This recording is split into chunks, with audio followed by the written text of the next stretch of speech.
Chapter 867. However, this is the best we can do for now. Looking at the undead barrier in the distance, Duque could not help but sigh. Duque, don't put too much pressure on yourself. You've done well. I thank you on behalf of the people of Rotterdam, said Mograine, who was beside Duque. Duque waved his hand. Hurry up and act according to the arrangements made in the military conference. After the first snowfall, the road conditions will get worse. Understood. Mograine retreated.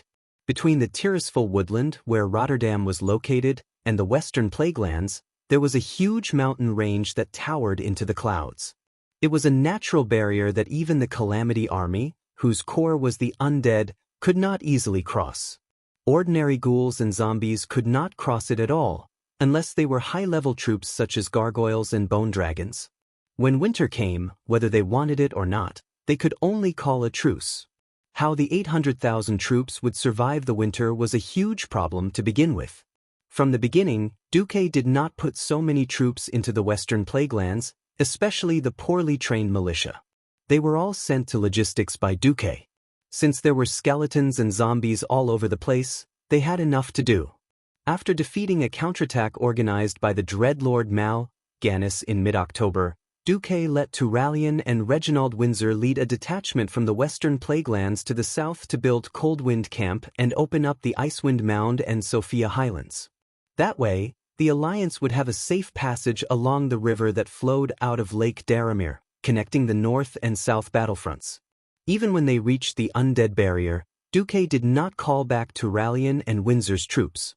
The undead barrier was too narrow, and there was no need for so many soldiers. Leaving too many people there would only increase the logistical pressure. Now, the Alliance's attack on the entire Rotterdam continent was basically supported by food reserves. Without Stratholme, which had millions of tons of food reserves, it would be impossible to support the attack of hundreds of thousands of people with just the South Sea city-state and shipping. Even though Duque had been missing for 10 years, he still took the initiative to protect Stratholme. This was also the reason why he had protected Stratholme. Duque wasn't a reckless person. Seeing that the undead barrier couldn't be breached, he also made plans for winter. The poorly trained Stratholme army and all the militia were pulled back to the vicinity of Stratholme. Most of the dwarves' Griffin Legion and mechanized troops had also withdrawn. Tanks were used for assault, and it was too wasteful to leave them for defense. All kinds of artillery were enough. Other than building a semi-permanent fortress on the west side of the Fellstone Farm to the east of the Spectral Rampart, Duque had also sent 50,000 men from the Scarlet Cross to rebuild Hearth Valley and the North Mountain Sawmill. There was a reason why the Argent Northern Expedition was able to hold out for so long in Hearthglen. If they could not defend the western plaguelands in the future, Hearth Valley could be used as a nail to disgust the Doomsday Army. Not far away, Duque looked at Queen Sylvanas, who was still training her rangers. Suddenly he made a malicious guess. Now that Queen Sylvanas had become a living and fragrant Sylvanas, would there be more forgotten ones in the future? Similarly, if the Blood Elves joined the Alliance, there would be nothing left for the Horde, right? In November, because Jaina had finally established a foothold in Faramore and built a huge magic communication circle, Duque finally received news from the other side of the Endless Sea. When the first news came, Duque felt that the wheel of history was still rolling forward, unhindered by anything that was in September. Even if they found the right ocean current, after a month of sea voyage, the strong tribal warriors were still tortured to the point that they were barely alive. When Thrall saw the older orcs looking at the red desolate land and calling it home, he was a little puzzled. Grom patted Thrall's shoulder and grinned. Before we passed through the dark portal to Azeroth, our world was like this. Desolate, harsh, but vast plains. There was never a lack of danger and huge prey that could feed over 100 people for a week. Only the most fearless warriors and the most powerful hunters could survive on the land. This is the orcs. This was the orcs. Unyielding. The orcs that could always survive in the harshest of environments. The Horde's crude transport ship docked, and the orcs happily rushed to the shore. The wildest ones were already fighting with the giant wave crabs on the shore. Some of the unlucky ones had their fingers pinched off by the wave crab's huge pincers, but the orcs were laughing. That's right. Hunting. Hunting was the orc's instinct. Hunting was the orc's glory. Bleeding for instinct and glory was worth it. Grom Hellhound roared and shouted, "Yo, our great chief! Give this land of the orcs revival a name." Thrall couldn't suppress the excitement in his chest and shouted a name, Durotor. Grom understood immediately. Durotor was a homonym for Durotor in the orc language. Thrall was using this method to commemorate his father, who he had never met, who sacrificed himself to protect him and the horde. For a moment, the old orc's eyes were a little wet. 3 days later, the new horde made the decision to build a new main orc city in a place with good feng shui on the west side of the river and the back of the mountains. In order to commemorate the brave and wise former great chief Orgrim, this new orc city will be named Orgrim. In the following period of time, Thrall, the blessed leader of the horde, met the Tauren chief Cairn Bloodhoof on his way to find the prophet. The horde began to receive help from the Tauren tribe. Then, at the beginning of October, a troll tribe also crossed the ocean and migrated to Durotor. It was Wajin's Darkspear tribe. Wajin succeeded his father, Sinjin, and became the new leader of the Darkspear trolls. Like the other trolls of the Darkspear tribe, he used to live in Stranglethorn Vale in the south of the Eastern Kingdom. Because of Durotor's strategy, Stormwind expanded southward. Coupled with the encirclement of the trolls in Zul'Gurub who believed in the blood god Hacker, the Darkspear trolls had no choice but to leave their hometown. Now, there were only a few troll towns and a vast jungle. Not long after Wajin and his tribe arrived in Kalimdor, they were attacked by the Murlocs near Durotor. If it wasn't for Thrall's help, perhaps Wajin and his Darkspear tribe would have disappeared long ago. At this time, Wajin's gratitude was beyond words. He and the forest trolls swore to serve the horde and form an eternal alliance. Chapter 868. It was October and the weather was getting cold. Near Orgrimmar, Thrall looked at his tribesmen who had hunted down a large number of velociraptors and hung the dragon meat on wooden racks. Thrall, on the other hand, frowned. Durotor was not bad. Although it was a bit desolate, there was no lack of prey, which was enough for the beastmen to reproduce. The problem was that Durotor lacked wood because of its desolation. Thrall was fortunate enough to see the humans use a magical building material called cement. He had heard more than once from the Beastmen seniors about how perfect and hard this so-called cement was. It was already fortunate that the humans spared the orcs because of those damned undead creatures. Thrall did not expect Duque to be kind enough to send cement to the Beastmen and support the construction of Orgrimmar. Unfortunately, the Beastmen craftsmen in this westward migration team only knew how to build houses made of wood and bricks. These craftsmen, who used to be Beastmen laborers, told Thrall that with their current technology, they could not build houses that were more than 2 stories tall and thick enough. The same went for the city walls.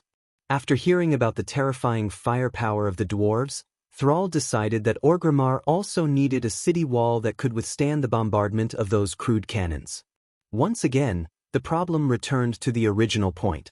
To shape the city walls, the Beastmen still needed a large amount of good wood. Thrall called Grom Hellroar. "Grom, the horde needs your and your tribesmen's services." "Speak. I'll do it." Grom, who had recently eaten a lot and was carrying Hellroar, looked very energetic. "The horde needs a large amount of good wood to build a city and a city wall. Unfortunately, the west of Durotor is a terrible place. The Barren Lands, right? That's a terrible and fitting name." Grom curled his lips. The horde scouts are already more than a week's walk away from Durotor. The south of the Barren Lands is also a terrible place with few trees. The Stonetalan Mountains to the west aren't much better. The only place with enough wood is the Grey Valley to the north of the Barren Lands. What's wrong there? I don't know. Maybe it's some intelligent race or some large groups of beasts. Anyway, none of the scouts who went into the forest in the Grey Valley returned. This gives me a bad feeling. Sal frowned. He actually had an ominous premonition. Unfortunately, the new tribe urgently needed a large amount of good wood. "What do you want the Warsong clan to do? Take your men and 5,000 orc carpenters with you. Try your best not to offend the natives of Grey Valley and bring back enough wood." That's about the amount that 5,000 people can carry back. That's about it. No problem. Grom whistled and walked out of the tent. Wait, Grom.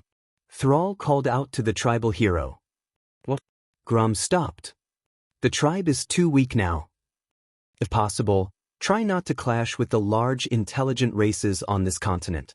Grom smiled, his fangs glinting coldly. It's fine. No one is my blood roar opponent. The bad premonition in Sal's heart grew stronger, but he didn't have another organized army with enough people to use. He was quite at ease with Lexer, but unfortunately, Lexer was a lone ranger. Woking was also not bad, but the problem was that the Darkspear clan had too few people. Thrall had no choice. What the Horde didn't know was that less than 500 kilometers south of Duroder's southernmost cliffs, on a place called Thuramore Island, Jaina's Alliance Expeditionary Force had also gained a foothold.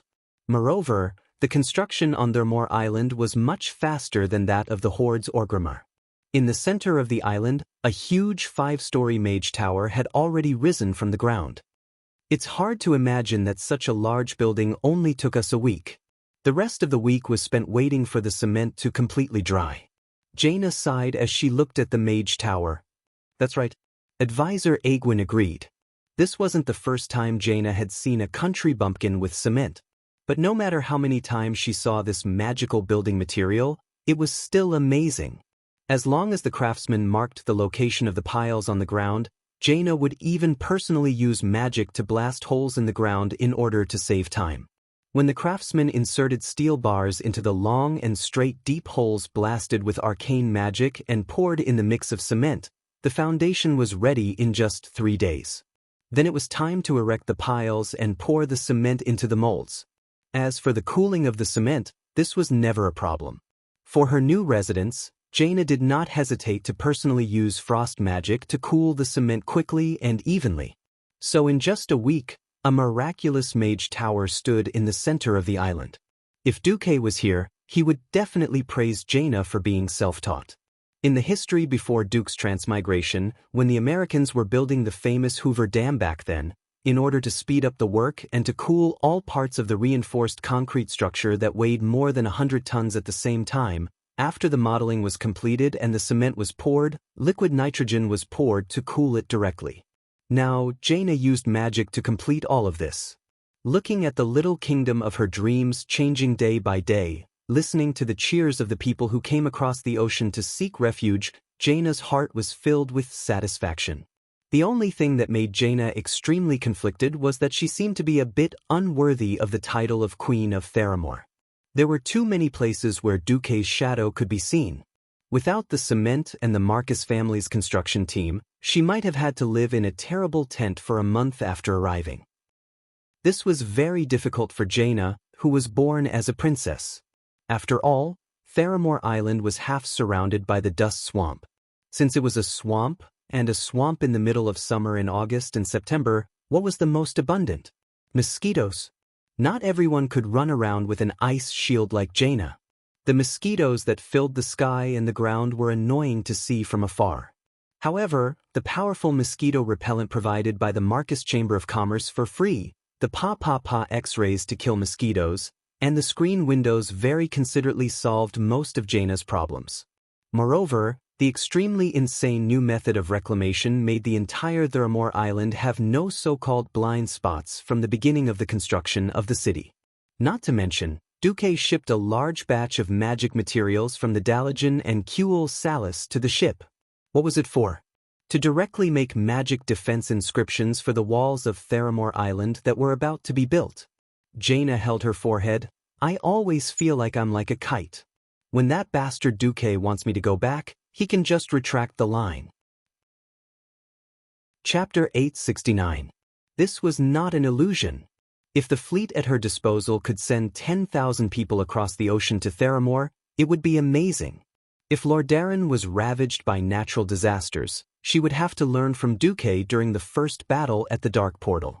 She would first send people to a small island not far from the mainland, and then send them across the sea in batches. Now, she was supported by the entire Stormwind Navy, Kurtira's 4th Fleet, and Marcus Merchant Fleet.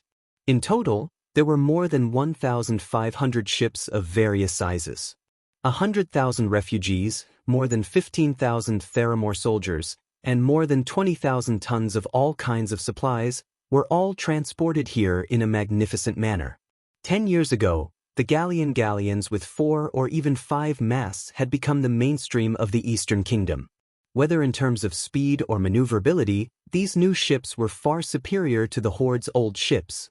Jaina's fleet, which set off 2 weeks later than the Horde, arrived at Kalendor almost at the same time as the Horde. Coupled with the magic of cement, the Theramore Expeditionary Force established itself faster than the Horde. If one did not know better, they would think that Duque had deliberately dug a pit for the Horde to jump into.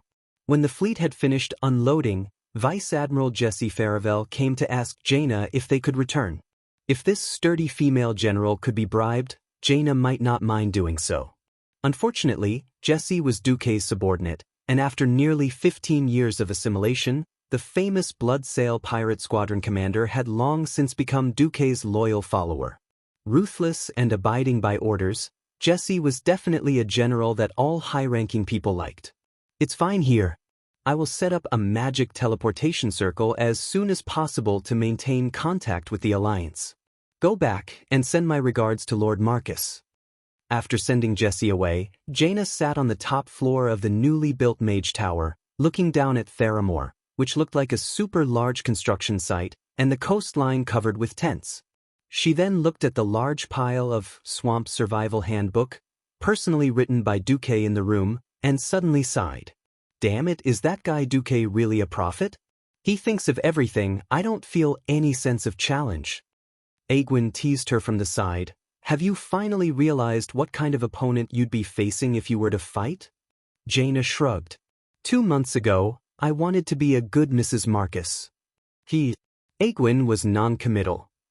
Alright, now it's time to greet the tribe. A cold glint flashed in Jaina's eyes. The next second, when Aegwin wanted to remind her, she controlled her emotions very well. I know what to do. I came for peace and cooperation. Before the Alliance and the Horde have irreconcilable conflicts, I will be a good pioneer and Alliance ambassador. Aegwin nodded. It's good that you know. After all, the difference between the Alliance and the Horde was too big, since humans and orcs were once mortal enemies. Now, the elves and the trolls had thousands of years of grudges between them. If the Scourge army was still around, perhaps the Alliance and the Horde would temporarily work together under the pressure. Once there's no external help, I'm afraid. Jaina walked to the window and stared at the north. I know what to do. If necessary, I'll use some magic tricks that the orcs can't understand. Time passed. Less than a week after Sal sent Grom's Warsong clan north to Grey Valley, he was surprised to receive a message. The Alliance's messenger had come to visit. Sal's heart stopped beating for a moment. The first thing that came to his mind was Duque's prophetic eyes that seemed to be able to see through the future. He tilted his head and asked Woken, "What do you think?" Although it was still a short time, Sal was already very fond of listening to Woken's opinion. The orcs were a brave race, and there was never a lack of brave warriors among the orcs. Unfortunately, the more brave a warrior was, the less good a manager or a good leader. When he was really with his own people, Sal really understood why Orgrim valued him so much. There were too few people with great wisdom among the orcs, and too many people with a one-track mind. The appearance of Woken, who was wise and knew how to judge the situation, made up for the lack of wisdom in the tribe to a large extent. Now in the tribe, Woken's position had unknowingly ranked below Grom and Varrock Salufar. He was ranked 4th, even above the Tauren chief Cairn Bloodhoof. In response to Sal's question, Woken sorted out his thoughts and replied, "According to what you said, the Alliance is also troubled by the terrifying army of the dead, the Scourge army, and is even on the verge of collapse. If this is the case, the Alliance's messenger should not be here to declare war. We will only know the specifics when we meet them. Right now, we also lack information about the Lordaeron continent." Woken paused for a moment. "However, let Sir Salufar go to prepare for war, just in case." Sal nodded, and Varrock immediately understood and went to prepare the army. Varrock and Brock were brothers. These two powerful orc warriors from the Blackrock clan had never been defeated on the battlefield. Of course, this might have something to do with the fact that they had not yet faced the strongest paladins of the alliance. Unlike Brock, who was only strong as a single soldier, Varrock was more talented in leadership. Vuk, who was also known as King Salyafar, had been serving the Horde ever since he drank the blood of Manaroth with Grom Hellscream. He led the Horde to surround Shotrath and Stormwind City, and until the end of the Second War he had never been defeated. In the First War, when Orgrim Doomhammer led the Horde, he saw Salyafar's efficiency and cruelty on the battlefield, and appointed Salyafar as his general. Rumor had it that Salyafar had once waved his hand and cut 3 human knights in half horizontally. After Orgrim died at Arthesa's hands, Thrall promoted Varrock. Now, Varrock could be said to be the chieftain of the small Blackrock clan. The meeting with the Alliance's messenger was at a large construction site in Orgrimmar. Although Woken advised Sal that it was not good to let the Alliance see through the Horde, Sal shook his head and refused. Orgrim is such a huge city, it is impossible to hide. In that case, why not show the Alliance how magnificent the new city that is about to become the center of the Horde is? Just like that, surrounded by 5,000 orc warriors, Sal welcomed a woman who should have been entangled with his fate, the Alliance's ambassador, Jaina Proudmoore. Chapter 870. In the eyes of most orcs, they look down on human women. With such a slender waist, wouldn't it be broken in 2 hits? With such a small butt, it would pierce his flesh in a few hits. Her breasts were not much bigger than a pear. She must have no milk when giving birth. This Alliance messenger Jaina was really ugly. Feeling the disdain from his own orc guards, and even an orc who called Jaina an ugly woman at a volume of 100 decibels, Sal's eyebrows kept twitching. Sigh. The difference in aesthetics brought about by different races and styles was unbearable. As someone who had grown up among humans, Sal had completely accepted the aesthetics of humans. Like any adult male, he was shocked by Jaina's soul-stirring beauty. Back then, when Orgrim had stolen him from Gohalton Castle and sent him to Brill, Sal was still a slave gladiator. When he was growing up, it was as if fate had coincided. He met a servant who had immigrated from Hillsbrad. The servant had a daughter named Taretha Foxton. She was a little girl who had never seen war with her own eyes. Because of the death of her own brother, she projected Sal, who had been taken care of by her parents, as a substitute for her brother. She was not afraid of this green-skinned orc at all. She often taught Sal, who knew nothing about human society, many things in private. She secretly gave all kinds of books to Sal to read without his master's knowledge, and secretly exchanged letters with Sal for many years. Taretha's behavior was not only like a kind mother, but also like a good sister who took care of her brother. She cultivated Sal to be a good leader who was both tolerant and dignified. Even though Sal had been separated from Teresha when he broke free from Briar's cage, at this moment, for some reason, he felt that Teresha's voice and appearance overlapped with this female emissary of the Alliance in front of him. Sal sat on the rough chief's throne, opened his arms, and spoke in the common human language with a Lordaeran accent. "Hello, messenger of the Alliance, I am the current chief of the tribe, Sal. May I have the honor of knowing your name? Beautiful lady." To everyone's surprise, Jaina bowed slightly and replied in the Blackrock tribe's orc language, "Good day to you, strong great chief Sar. I am Princess Kurtiras of the Human Kingdom, leader of the Kalimdor Pioneers and Alliance Ambassador Jaina Proudmoore." Almost all the orc guards became excited when they heard this. Proudmoore, a ferocious family named second only to Marcus among the older generation of beastmen. The old warriors who had experienced the second battle of the Dark Portal might not understand why Duque was the mastermind, but they definitely knew that the fleet that buried hundreds of thousands of elite orcs was the fleet of a man named Proudmoore. Not only that, but this woman also claimed to be the pioneer of Kalimdor?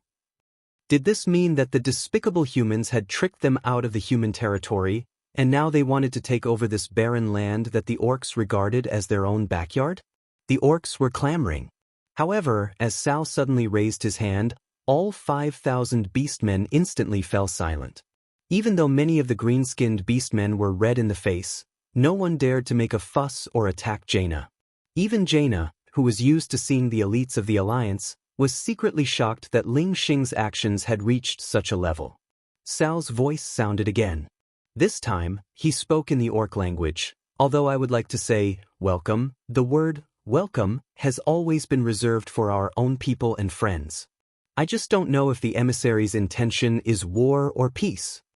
Jaina shook her head slowly. Chief Sal Brill, where you grew up, is still a paradise for the undead until I speak to you.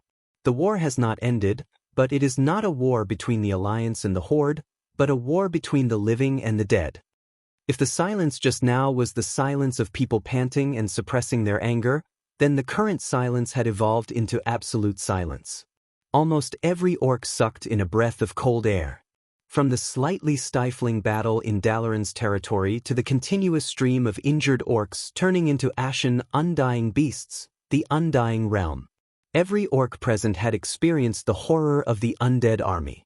Even on the ships that came here, there were still some orcs who concealed their injuries and turned into undead along the way, harming their own compatriots. There were a total of 13 ships that, because the captains were soft-hearted or careless, didn't control the undead well or disinfect them, and as a result, these ships all turned into ghost ships floating on the endless sea. Sal and Wajin looked at each other and then nodded to Varrock, who was leading the army. He stood up and raised the hammer of destruction to announce to the orcs, for the time being, the grievances between the Alliance and the Horde will be put aside. In order to let the dead rest in peace and let the living continue to have the right to live, I declare that the Alliance emissary is a friend of the Horde. Everyone to dismiss. The Horde's 5,000 orc army dispersed in an uproar. This allowed Jaina's heart to relax a little. Woken made an inviting gesture and led Jaina to follow behind Sal into the great chieftain's tent, which was as tall as 3 people.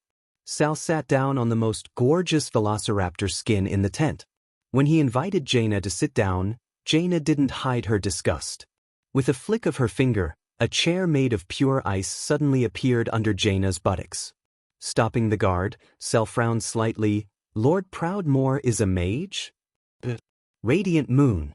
Although he didn't understand why Duque sent such a mage and princess as an emissary, this couldn't stop Sal's curiosity about Jaina and the current situation of the Alliance. Sal, who couldn't know the situation on the other side of the sea, was now at a loss. He hoped to meet a more immature diplomatic emissary than him, which would give him more initiative in the following negotiations. Sal was indeed very smart, and he had also seen the human world. Unfortunately, many things in the world were not equal. He had been in Lordaeron for a long time, so he couldn't understand how advanced the technology in the southern part of the continent was. Also, because of the unequal intelligence, he couldn't judge the intention of Jaina's next words. After all, Sal was only a 15-year-old boy. No matter how talented he was, there was still a huge gap in experience between him and Jaina. If Orgrim was still there, it would be better. Unfortunately, the only advisor around him was Wajin, who also knew little about human society. At this point in time, although Wajin was wise, he was just a country bumpkin who had just escaped from the jungle of Stranglethorn Vale. When Jaina spoke, Sal and the others were perfectly led. Chapter 871. A truly outstanding lie that could deceive people would be 90% true and 10% false. As long as the most critical point could be deceived, it would be considered a real success. Jaina portrayed herself as a half-baked pioneer who relied on her powerful magic to climb to a high position, befitting her noble identity. In the following conversation, she revealed the predicament of the Alliance, intentionally or unintentionally. Although I don't want to admit it, I have to be honest. The Alliance is in the biggest crisis since its establishment. The capital of Lordaeron, the leader of the Alliance, has fallen because of the rebellion of the fallen prince. The current situation is that the king of Lordaeron has been killed, and 2/3 of the territory has fallen into the plague. The Dalajan has been destroyed, and Antonidas has been captured and turned into a great lich. The Stormguard King Galen Trollbane has been turned into an immortal, and Gilnis has been defeated and was forced to release endless werewolves from the Emerald Dream. If Jaina deliberately leaked the information, it would undoubtedly be extremely stupid to expose one's own weakness on a diplomatic level. A weak alliance would undoubtedly weaken one's bargaining chips in negotiations. On the other hand, it could also be used as a warning to the enemy. Lordaeron, Dalagen, Stormguard, and Gilnis were all countries that had dealt a heavy blow to the Horde during the previous battle at the Dark Portal. The bravery of the soldiers of these countries was still deeply imprinted in the hearts of many of the older orcs. However, such powerful countries had all been destroyed. One could imagine how ferocious the Calamity Army was. In the imagination of the orcs, the fall of the capital, the death of the king, or the death of the king, was definitely a state of annihilation. The intuition of the orcs was amazing. Coupled with the mysterious shaman witchcraft, if Jaina were to lie, Thrall would see through her at any moment. When that happened, it would not be fun. However, every word and situation that Jaina said was the truth, which made it seem like the other things that Jaina said were more like arguments to boost her morale. For example, "But we are not afraid. We still have the strongest commander of the Alliance, Duke Marcus. He and the Stormwind army led by Sir Lothar, together with the tanks of the Iron Furnace Fort. A total of 200,000 troops are landing in South Shore. We will definitely recover the entire Lordaeron continent." Was Thrall worried about Duque? Of course. However, at this moment, Azeroth, the best actress of the year, Jaina, had already led Sal and the rest into a trap. How could Sal possibly know that the situation in Rotterdam was actually far from what they had imagined? The next scene was even more exciting. Just as Jaina was complaining, Varrock came in and said, "Great Chief, a human guard insists on interrupting your meeting with the Alliance emissary. He wants to inform the Alliance emissary directly." Sal said, "Let him in." An Alliance guard was led into the tent by Varrock. He hurriedly whispered something to Jaina. Jaina shuddered and gritted her teeth, as if she had decided to confess. The latest news is that the Scourge used the traitors of the Silver Moon Council to attack Kuel Salis with the teleportation circle. Now that Silvery Moon City has been destroyed, Breaking Dawn Archmage Anastrian Sunstrider, the king of Kuel Salis, has joined the Scourge army and become a great lich. In the end, Jaina added, "I already knew that the Doomsday army had their eyes on the High Elves. I just didn't expect it to be like this." Jaina's bitter and embarrassed look made the young Sal's heart soften.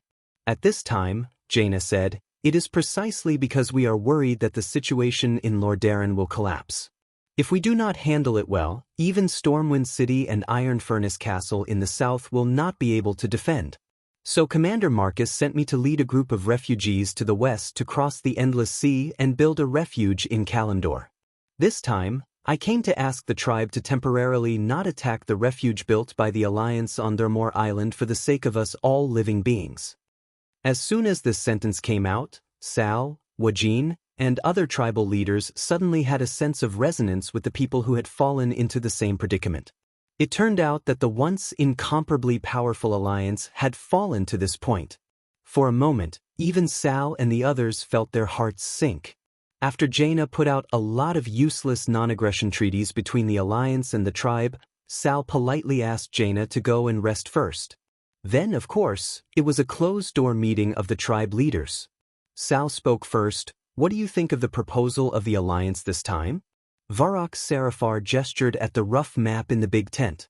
The current map in the tribe's hands was so rough that there was no shadow, only a scribbled coastline and a few general areas. Except for Durotor, which was a little clear, the barren land in the west, the Stonetalan Mountains in the west, and the Dustwallow Swamp in the south were all blurred.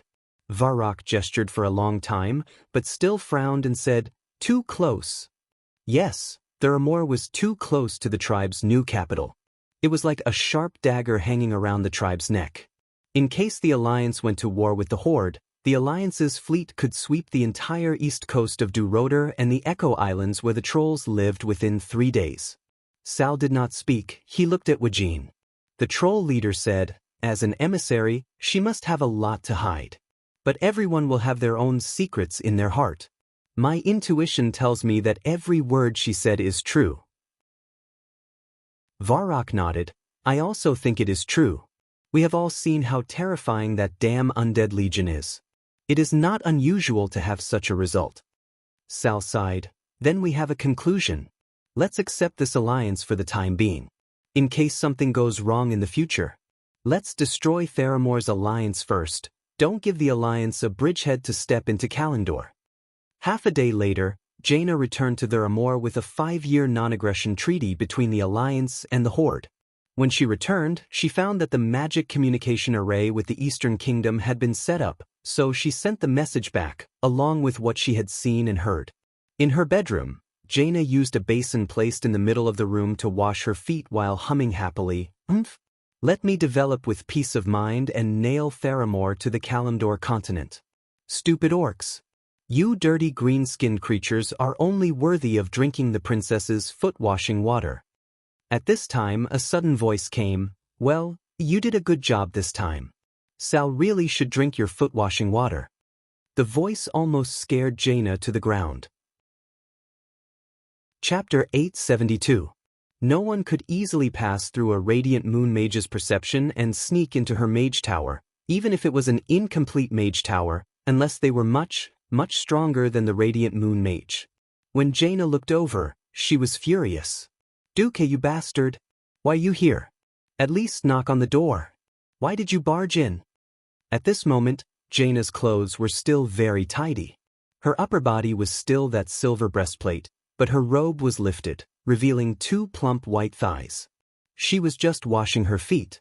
Was this exposure? Duque didn't think so. Although it was pleasing to the eye, Jaina felt that Duque was invading her privacy.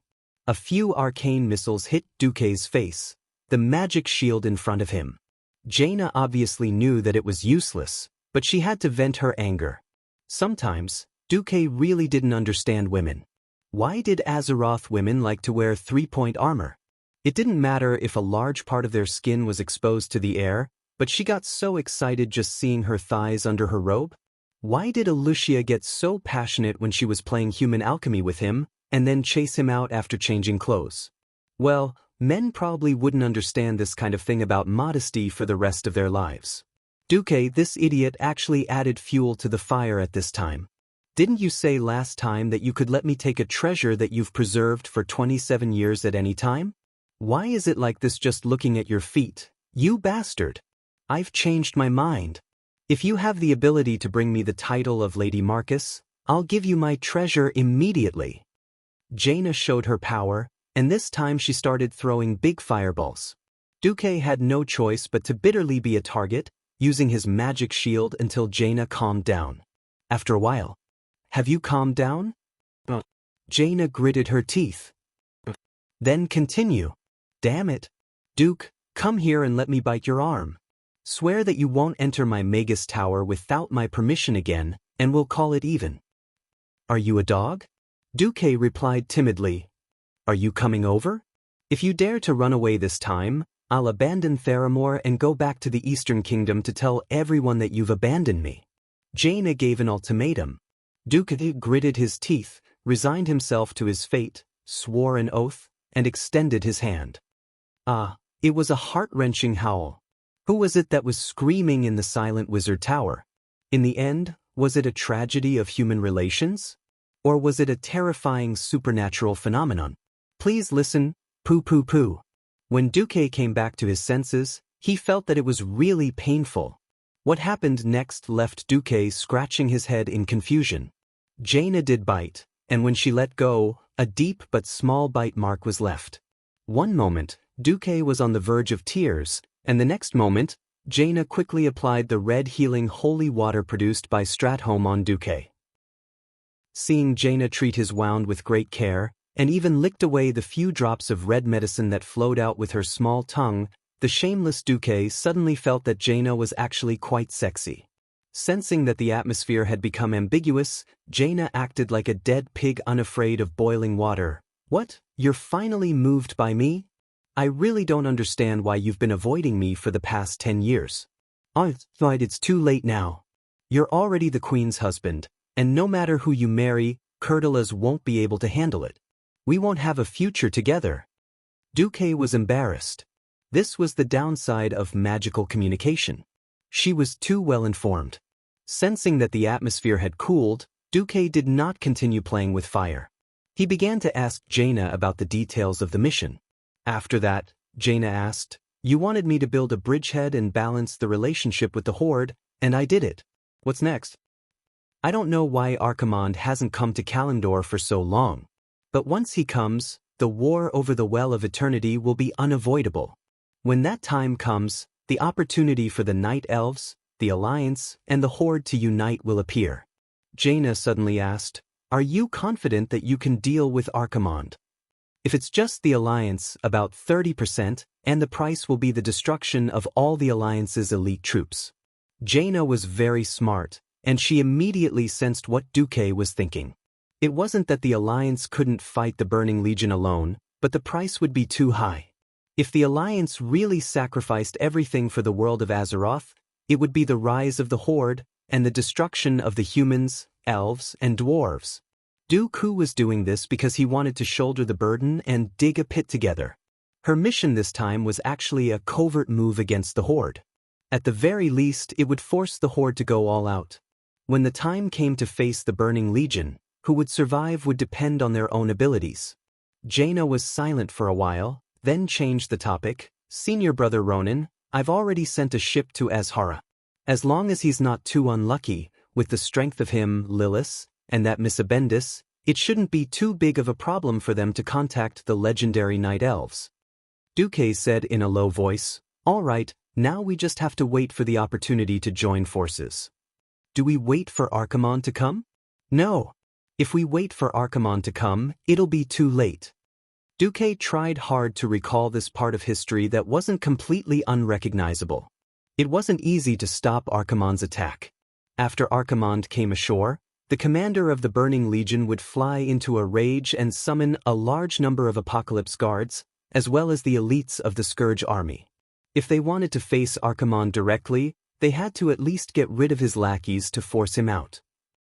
Thus, the most ideal situation was to set up defenses at Mount Hyjal, the home of the Night Elves, before Archimonde set foot on the Kalimdor continent. Suddenly, a silver magic lamp lit up on the highest floor of the Mage Tower, blinking. Jaina snapped her fingers, and Egwin's voice sounded. "Apologies for interrupting your reunion. A messenger from the Horde riding a wyvern just came to our northern sentry tower. He said that the Chief Sar wants to see you urgently and hopes that you can go as soon as possible." Jaina and Duque looked at each other. "I'll be back soon." 10 minutes later, on the other side of Orgrimmar, a magic circle surrounded by orc guards began to glow.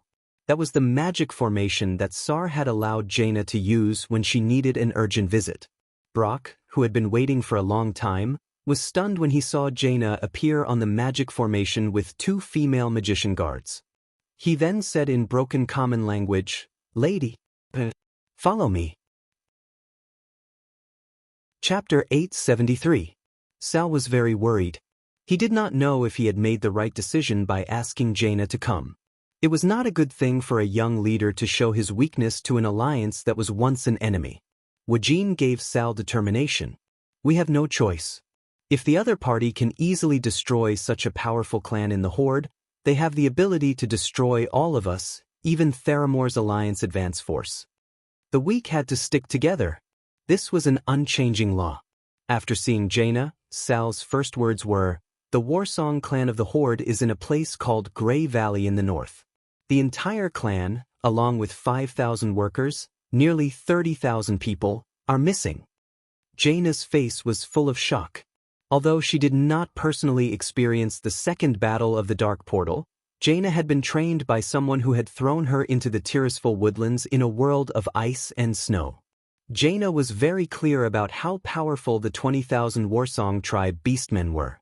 But the change in her eyes in the next moment betrayed her inner thoughts. Sal suddenly lost his voice. "You know what's in Grey Valley? Damn it. This orc is too smart, and his intuition is too amazing." Jaina spat disdainfully in her heart, but she could not show it. If she guessed correctly, this might be the opportunity that Duque had been waiting for. "Maybe I know.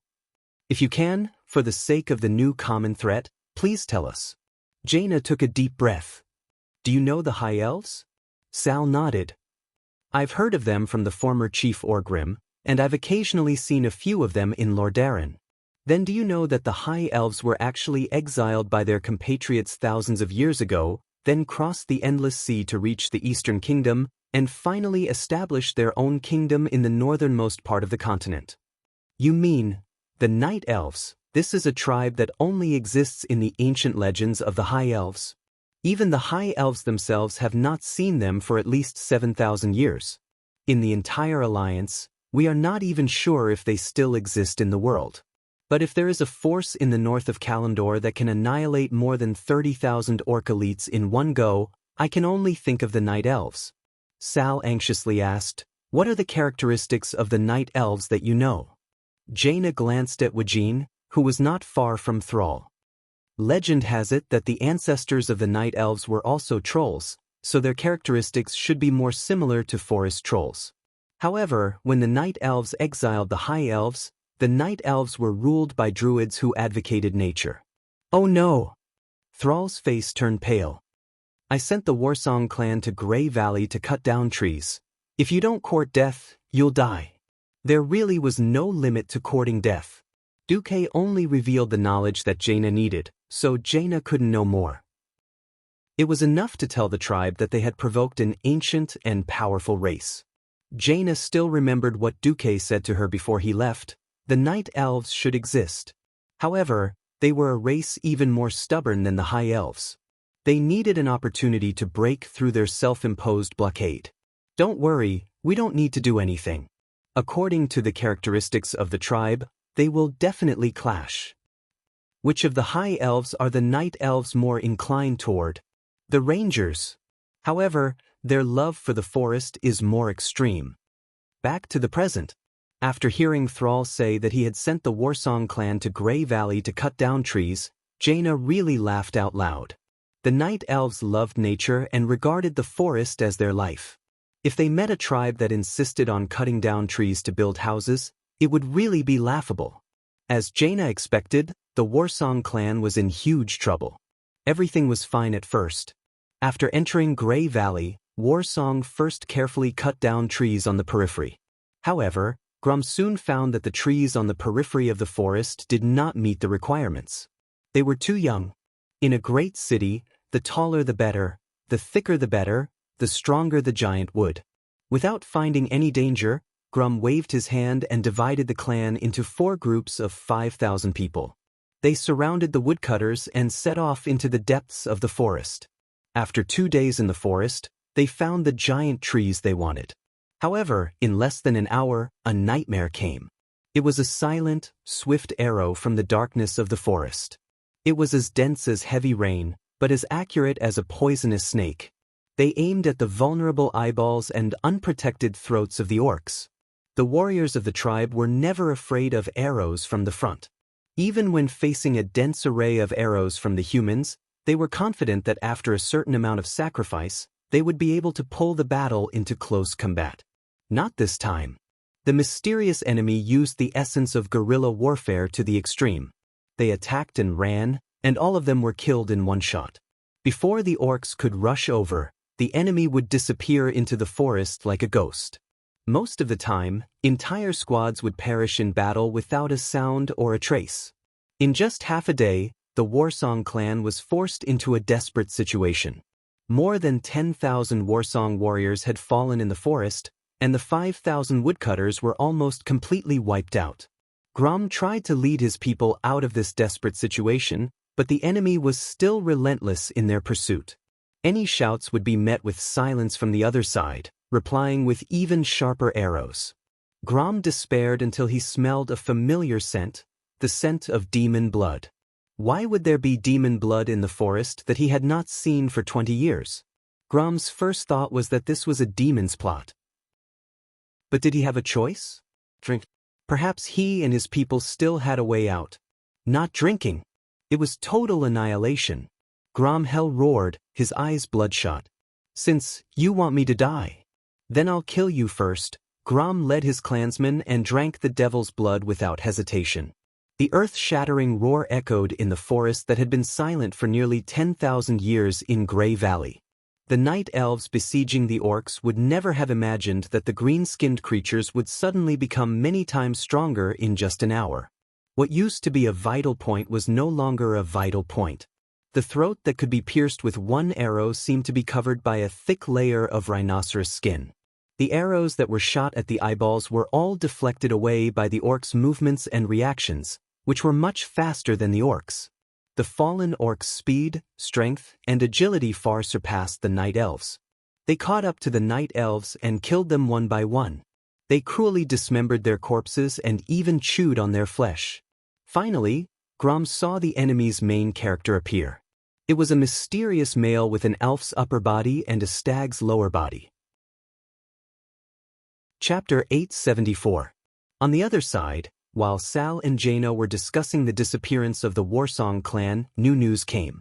Sal cried out, "What? Has the Warsong clan gone mad? Even attacking their own people without distinguishing between friend and foe? Like the old batch of orcs who drank the devil's blood?" In the face of a poison like demon blood that could make orcs crazy, Sal would rather hear about the Warsong clan's rebellion. It had been 20 years since Grom drank demon blood for the first time. Sal would always remember how violent and painful the old orc was when he saw the demon blood act up when he was young. When he received the news from the Warsong clan, Sal was very annoyed. The Horde didn't have magic communication. With Orgrimmar as the center, the Horde's forces were expanding to the barren lands. Now, the Horde had a vast but barren territory. The only thing that maintained such a large territory was the wyverns raised by the Frostwolf clan. There weren't many wyverns in the Horde, which were large enough to carry orcs in flight. The only 30 or so were all used for communication. Even with the wyverns, there was still a delay in the transmission of information. Sal had no idea what was going on. "Sorry, Princess Proudmoore. It seems that I have to leave today. After all, the Warsong clan is out of control. This is too serious for the Horde," Sal said. Just as Jaina was about to say something, she received a shocking magical message. Duque's voice in the message was extremely urgent. "Jaina, come back to Theramore immediately. Something big has happened to Kurtiras." Jaina's face turned pale. She threw a magic messaging crystal to Thrall and said, "This is a magic locator. When you're in an emergency, crush the shell of this thing. Hold the white bead inside and imagine the terrain around you. I should be rushing over to help you." With that, she didn't hesitate to activate the teleportation spell in front of Sal, turning herself into a stream of light and flying to the set coordinates in Theramore space. When Jaina returned to Theramore and her vision was restored, she felt that something was wrong. Standing at the door of the teleportation hall, Duque's face was sullen. In her impression, Duque was always full of wisdom and foresight. It was as if the development of everything in the world could not escape his expectations. But now, Duque's face, which was a mixture of shock and bitterness, was clearly telling her that something unexpected had happened, and it was related to her. A sense of foreboding filled Gianna's chest. "Duque, what happened?" Duque didn't know what kind of expression he should use to face the anxious Jaina, nor did he know what kind of tone he should use to answer her questions. After taking a deep breath and remaining silent for 3 seconds, Duque said, "The first fleet of Tiras and Tiras were attacked one after another. His Majesty Daelin and His Highness Tandrid's family. Something happened." As if struck by lightning, Jaina's mind went blank. "This is impossible. This can't be true."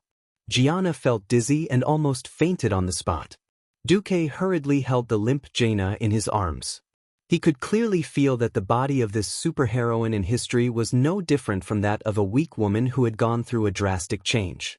Gianna could only feel the heat in her body flowing wildly into some unknown hole. So cold. She almost subconsciously hugged Duque tightly. She needed the little warmth from that masculine body. Duque just sat on the ground and hugged Jaina quietly. How much time had passed? 1 minute? 5 minutes? Or a century? She didn't know. After a long time, Jaina finally regained her senses. Has the news been confirmed? Jaina raised her head in grief. Her once bright red lips had lost their color and were turning white. "The remnants of the First Fleet have reached the shore. His Majesty Daelin, is in Faramore. The world seemed to be collapsing. Jaina staggered and almost fell out of Duque's arms. Duque quickly put his arms around Jaina, who was as soft as mud, and hugged her again. After an unknown amount of time, Jaina regained her strength. "Help me." Duque silently did as he was told. Sure enough, Jaina in this life had not experienced the battle to eliminate the plague with Arthas. She went straight to Faramore. Her experience was lacking, and her mentality was not as calm. Just like that, Duque helped Jaina out of the lowest floor of the Mage Tower. Surrounded by a group of guards, they arrived at the newly built medium-sized church in Faramore. Through the open door, what did Jaina see? Her father, who she had cursed countless times but was like an unkillable cockroach, who had miraculously survived time and time again at sea, was lying coldly on the altar in the middle of the church. His lower body was covered with the flag of Cultivate. He was so quiet, a far cry from the father who always spoke in a loud and gruff voice in her memory. He had deliberately alienated her because of the royal power, treated her indifferently, and exiled her in disguise. All the accumulated resentment disappeared at this moment. Jaina struggled to leave Duque's support and threw herself on the altar. She touched her father's body with trembling hands. Sparkling tears fell, dripping onto the flag of Cultivate, and blossomed into blossoms. For a long time, Jaina's shoulders stopped trembling. "Father, how did he die?" "It's Archimonde." A female voice interrupted. It was only at this moment that Jaina noticed that the woman she had once found an eyesore and hated, her father's lover, Gina Goldsword, was sitting not far away. Jaina bit her lip hard, and red blood seeped out from the corner of her mouth. "Continue." "A week ago, Lin and I, along with Cultivate's First Fleet, were on the opposite side of the North Stream coast. It was about 500 nautical miles away, and we were cleaning up the ghost ships floating on the sea full of undead. Then Archimonde suddenly appeared from the bottom of the sea. There were no signs at all. He was like a mountain rising from the bottom of the sea, and he directly cut the entire B squadron in half." Gina Goldsword's face was also filled with unconcealable sorrow. As she spoke, there was even a priest treating a terrible wound on her abdomen. Lin tried to rush over and delay Archimonde so that more people could escape, but Archimonde just pointed his finger, and a black light shot out from his hand and hit Lin. "What were you doing?" Jaina was furious. Duque stopped her and shook his head. Chapter 875. Lady Goldensword has done her best. Miraculously, Duque's words appeased Jaina, who was about to go berserk. Jaina was silent, but her tears flowed down her face like a dam that had collapsed. Gina Goldensword continued, "Archimonde seemed to be venting. After destroying every living creature in his field of vision, he sank to the bottom of the sea again. He may have gone west or south. When I woke up, it was the second squadron of the First Fleet that saved me. Next, it was another General Cultivate who narrated. For some reason, Cultivate had also been attacked. However, this time it was not the Scourge, but tens of thousands of powerful Naga. Unlike the Naga under Duque, this batch of Naga was ink-black in color. Their eyes are blood-red, just like those berserk orcs. The survivors seem to have heard that the leader of the Naga was called Vashch. "Vashch," Duque blurted out. "You know?" Jaina grabbed Duque's sleeve almost instantly. Duque smiled bitterly. "That's an even more powerful Naga clan in the depths of the Endless Sea. The Furious Scale clan under me can't even compare to the patrols of the Vashch clan." Jaina did not speak, but she deeply imprinted the name Vashch in her heart. The general continued, "The island of Cultivate has been destroyed." His Highness then led the Imperial Guards to launch a desperate charge against Vashch, but was shot to death on the dock on the spot. Many survivors saw it, and the young Highness' ship was destroyed. No one would have thought that Cultivate would be destroyed almost overnight, and the main bloodline would be wiped out. Jaina Goldensword gritted her teeth. "Cultivate has been destroyed, but Cultivate is not the first country to be destroyed, and it will probably not be the last. Your Highness Jaina Proudmoore, the heavy responsibility of restoring the country now falls on your shoulders. Your Highness, please ascend the throne as soon as possible and restore Cultiras. In response to her words, the civil and military officials of Cultiras all knelt down. Your Highness Jaina Proudmoore, please ascend the throne. Jaina was silent for a good 5 seconds. She glanced at Duque and wiped the tears off her face. Enthronement? I will. This is my responsibility as Proudmoore's son. But now, please leave. I want to be alone with my father. Observing a moment of silence for the ancestors was the right thing to do. A group of generals filed out. Just as Duque was about to step out of the church, Jaina's voice floated from behind him. Duque, give me some time. Maybe 1 or 2 days. I'll leave Theramore and the tribe to you. After saying that, a magic transmitter was tossed into Duque's hand. This was the communicator given to Sal. Duque said solemnly, "Leave it to me." Closing the door, Duque raised his head and looked at the clear sky. There was a trace of melancholy in his heart. The thread of fate had clearly seemed to have returned, but something like this happened at a time when he didn't expect it to. He didn't know if fate had been messed up by him, or if fate itself didn't listen to him and changed the direction of the future. In his memory, although Prince Tandred wasn't very capable, after Dalen's death, he managed the half-dead Cultiras with fear and trepidation. He should have lived for a few decades. But now, Tandred was dead. Jaina, who had been the uncrowned queen of Theramore, had been homeless for the rest of her life. But now, she was about to become the queen of Cultiras.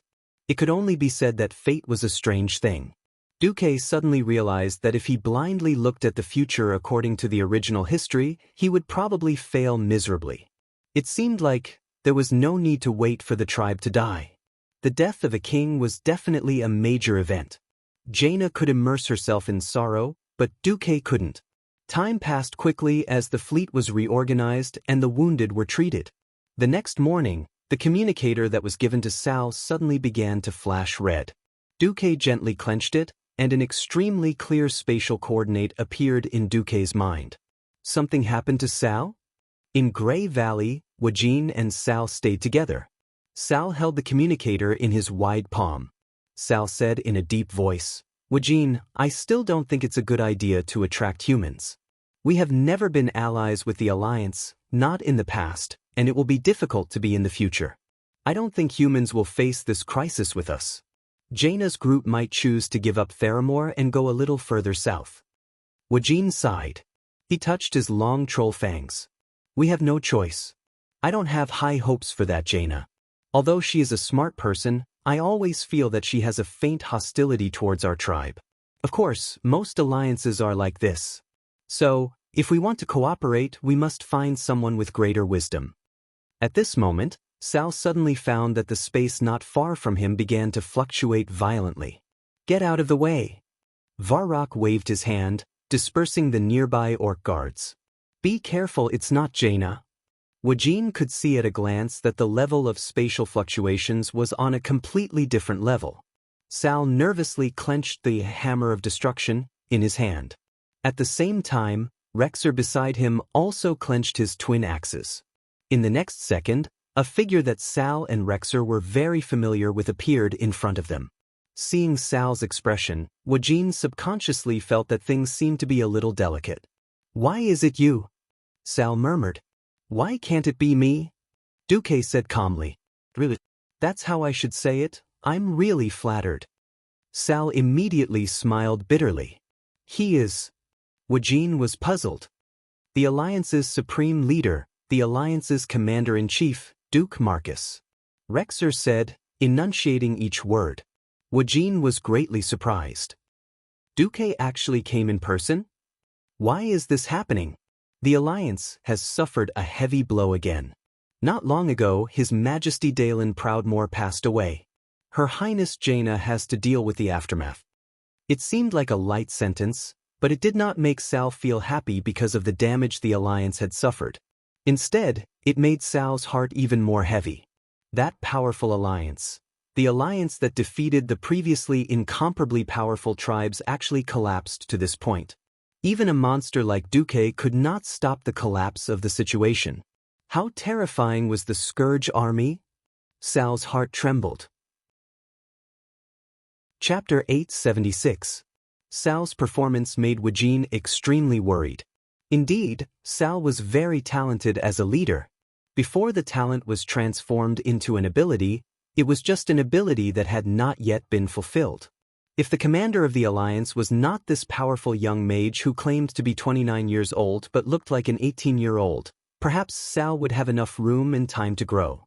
However, looking at Duque, Wajin instantly felt the gap between the two leaders of the alliance and the horde.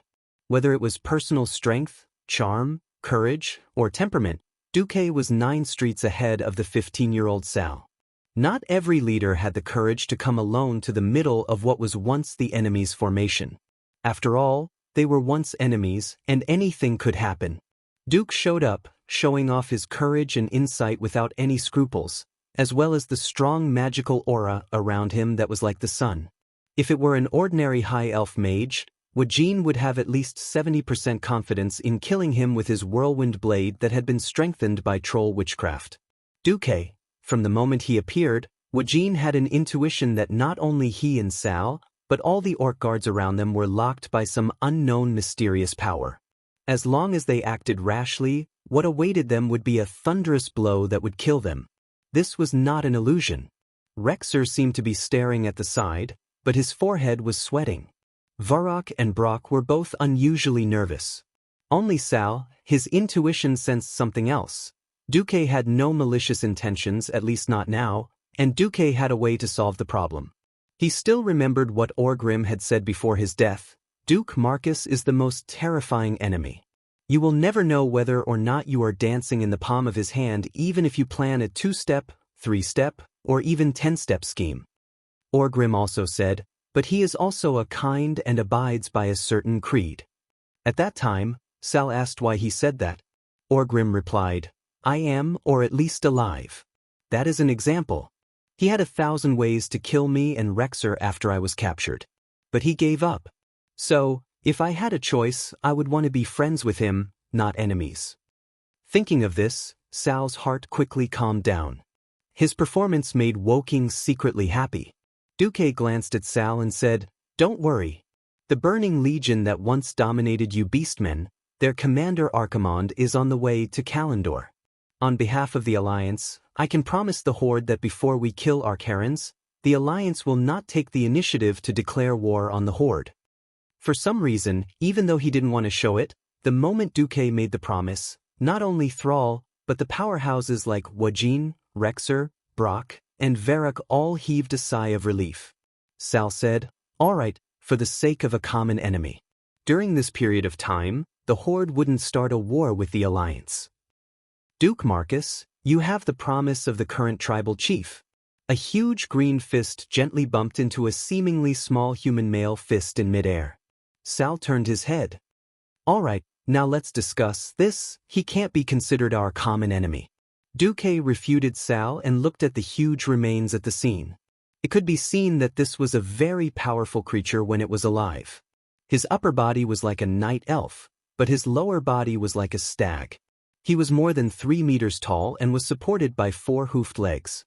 His turbid eyes were golden, and his moss-like long hair fell straight to his shoulders. There were leaves and twigs on his hair and beard. There were also 2 large and prominent antlers on his head, which made his more than 3 meters tall body even taller. But he was now dead. The clear axe marks on his body and the ominous energy that was full of a crazy bloody aura around the wound told everyone who the murderer was. Gromhel's roar. Who is he? Sal asked a question he had wanted to ask for a long time. Beastmen were typical outsiders, and it was Wajin's first time coming to Kalendor. As for the history of Kalendor, the Horde could only be confused. Duque sighed. What if I told you that Grom, who had fallen into a state of madness, actually killed Cenarius, the forest demigod worshipped by the night elves and many Tauren druids? What would you do? Sal took a deep breath. He could not imagine how the Horde's new friends, the Tauren race, would treat them. Cenarius, the demigod, had lived since the ancient times, and since the beginning of the ancient war he had been working hard to restore the damage to the earth. He constantly used his demigod power to create forests and amber, and was also the nature demigod worshipped by the night elves and Tauren. 10,000 years ago, when the High Elves of Azhara opened the gate to Azeroth for the Burning Legion, Cenarius gathered the ancient guardian wild boar Agamagan, the bear brothers Uzer and Usak, the white deer Malorn, the storm crow Arvina and other immortals to fight against the Burning Legion's Doomguards, Demon Guards and Eridar wizards. Most of the ancient guardians died, and Cenarius survived under the protection of his father, the white deer. However, he was targeted by the Lord of the Abyss, Manoroth, who wanted to take revenge on Cenarius for the failure of the first invasion. So he died. More accurately, he died because of the demon's schemes. The orcs need to build houses and cities led to the orcs cutting trees in the mountains, which easily angered the night elves. The night elves used their unparalleled forest warfare to force the warsong orcs into a corner. At this time, Manoroth only needed to secretly lead the orcs to a spring that had dripped a drop of his high-tier demon blood. In order to survive, Grom and his tribesmen easily drank the demon blood again and became berserk fell orcs. Then, the tragedy happened naturally. Sal could totally imagine how angry and crazy the night elves would be when their demigod was killed. Even if the night elves were as strong as the high elves, their counterattack was not something that the tribe with only 100,000 people could withstand. At this time, an ethereal voice that Duque did not expect sounded in the air. "Young chief, don't worry too much. As long as you can find the real murderer, the Lord of the Abyss Manoroth, and kill him, the night elves will forgive you. Moreover, all of your races now have a bigger and more terrifying common enemy, the commander of the Burning Legion, Archimonde." Sal and Duque were speechless at the same time. Prophet? Medivh? Chapter 877. Life with cheats was so empty, lonely, and cold. Of course, Duque was speechless as he looked at the guy in front of him who was wearing a big brown cloak. His name was Mysterious Prophet X, which was also known as Medivh. Damn it. He was so used to being a charlatan that he almost forgot that there was an Azeroth charlatan, Medivh, here. Duque was also speechless about Medivh. Before the third battle of the Dark Portal, Medivh was a scam. Not only did he open the Dark Portal after being possessed, he even left a huge mess for the entire Alliance to deal with. However, before the third battle began, Medivh had predicted, or perhaps seen, the arrival of the Calamity Army. Regardless of whether he saw the incurable disease of the Rotterdam Kingdom or something else, he had informed several important people that the Rotterdam Kingdom was hopeless, and that they should escape if they didn't want to be on the sinking ship. In the Eastern Kingdom, he had at least perfectly convinced Thrall, who wanted to strategically evacuate from the Rotterdam Kingdom, and Jaina, who had nowhere to go. In this life, he had at least made the Iron Furnace Castle and Stormwind City more actively prepare for war. If they didn't prepare for war in advance, how could Stormwind City send troops to the South Sea city-state within a week? Don't even think about it. Even though Duque had promoted the development of a lot of advanced technology, such as railway transportation, it would take at least 2 weeks to gather the food needed for the army. However, since Medivh was such a charlatan, why didn't he think of a way to hide a few paladins in the Rotterdam Kingdom when the fool returned to the Rotterdam Kingdom? At that time, Second Fool had not completely fallen. With his half-baked Death Knight skills, if Uther, Mograine, Sidon, and the other macho men were all there, it would be a group of holy knights surrounding Arthas and using holy light, small hammers to hammer his chest. Even if the fool had F-cup chest muscles, he would still be hammered to an A-. On the other hand, Duque was convinced by Medivh's ability to persuade the night elves, orcs, and humans to join forces. The appearance of the Medivh stunned the people of the tribe. Then Sal took the lead. They all punched their chests and bowed. "Greetings, Prophet." Duque was speechless at the formality of their etiquette. It was understandable. To the tribe, Medivh was definitely a great benefactor. Without Medivh's reminder, the horde might not have risen up so quickly. If it was too late, the horde would have been devoured by the Calamity Army, or they would have been used as cannon fodder by the Alliance. The Orc Slave Legion would have been forced to fight against the sea of zombies. How could it compare to jumping out of the Alliance's traditional sphere of influence and opening a new city in a new continent? If the tribe was given a few more years to stabilize themselves, they would be able to compete with the alliance. Duque was very unhappy about this. Unfortunately, there was nothing he could do. Medivh had such a heavy taste. Oh, it was universal love. He actually got together with the female orc, Garona, and even gave birth to a mixed-blood titan, orc, and human, Medivh. Duque was already giving him face by not calling Medivh a traitor. Alright, whether or not a traitor was a traitor would be up to the later generations of historians to judge. Duque couldn't care less. He couldn't split the Burning Legion when they were facing a great enemy.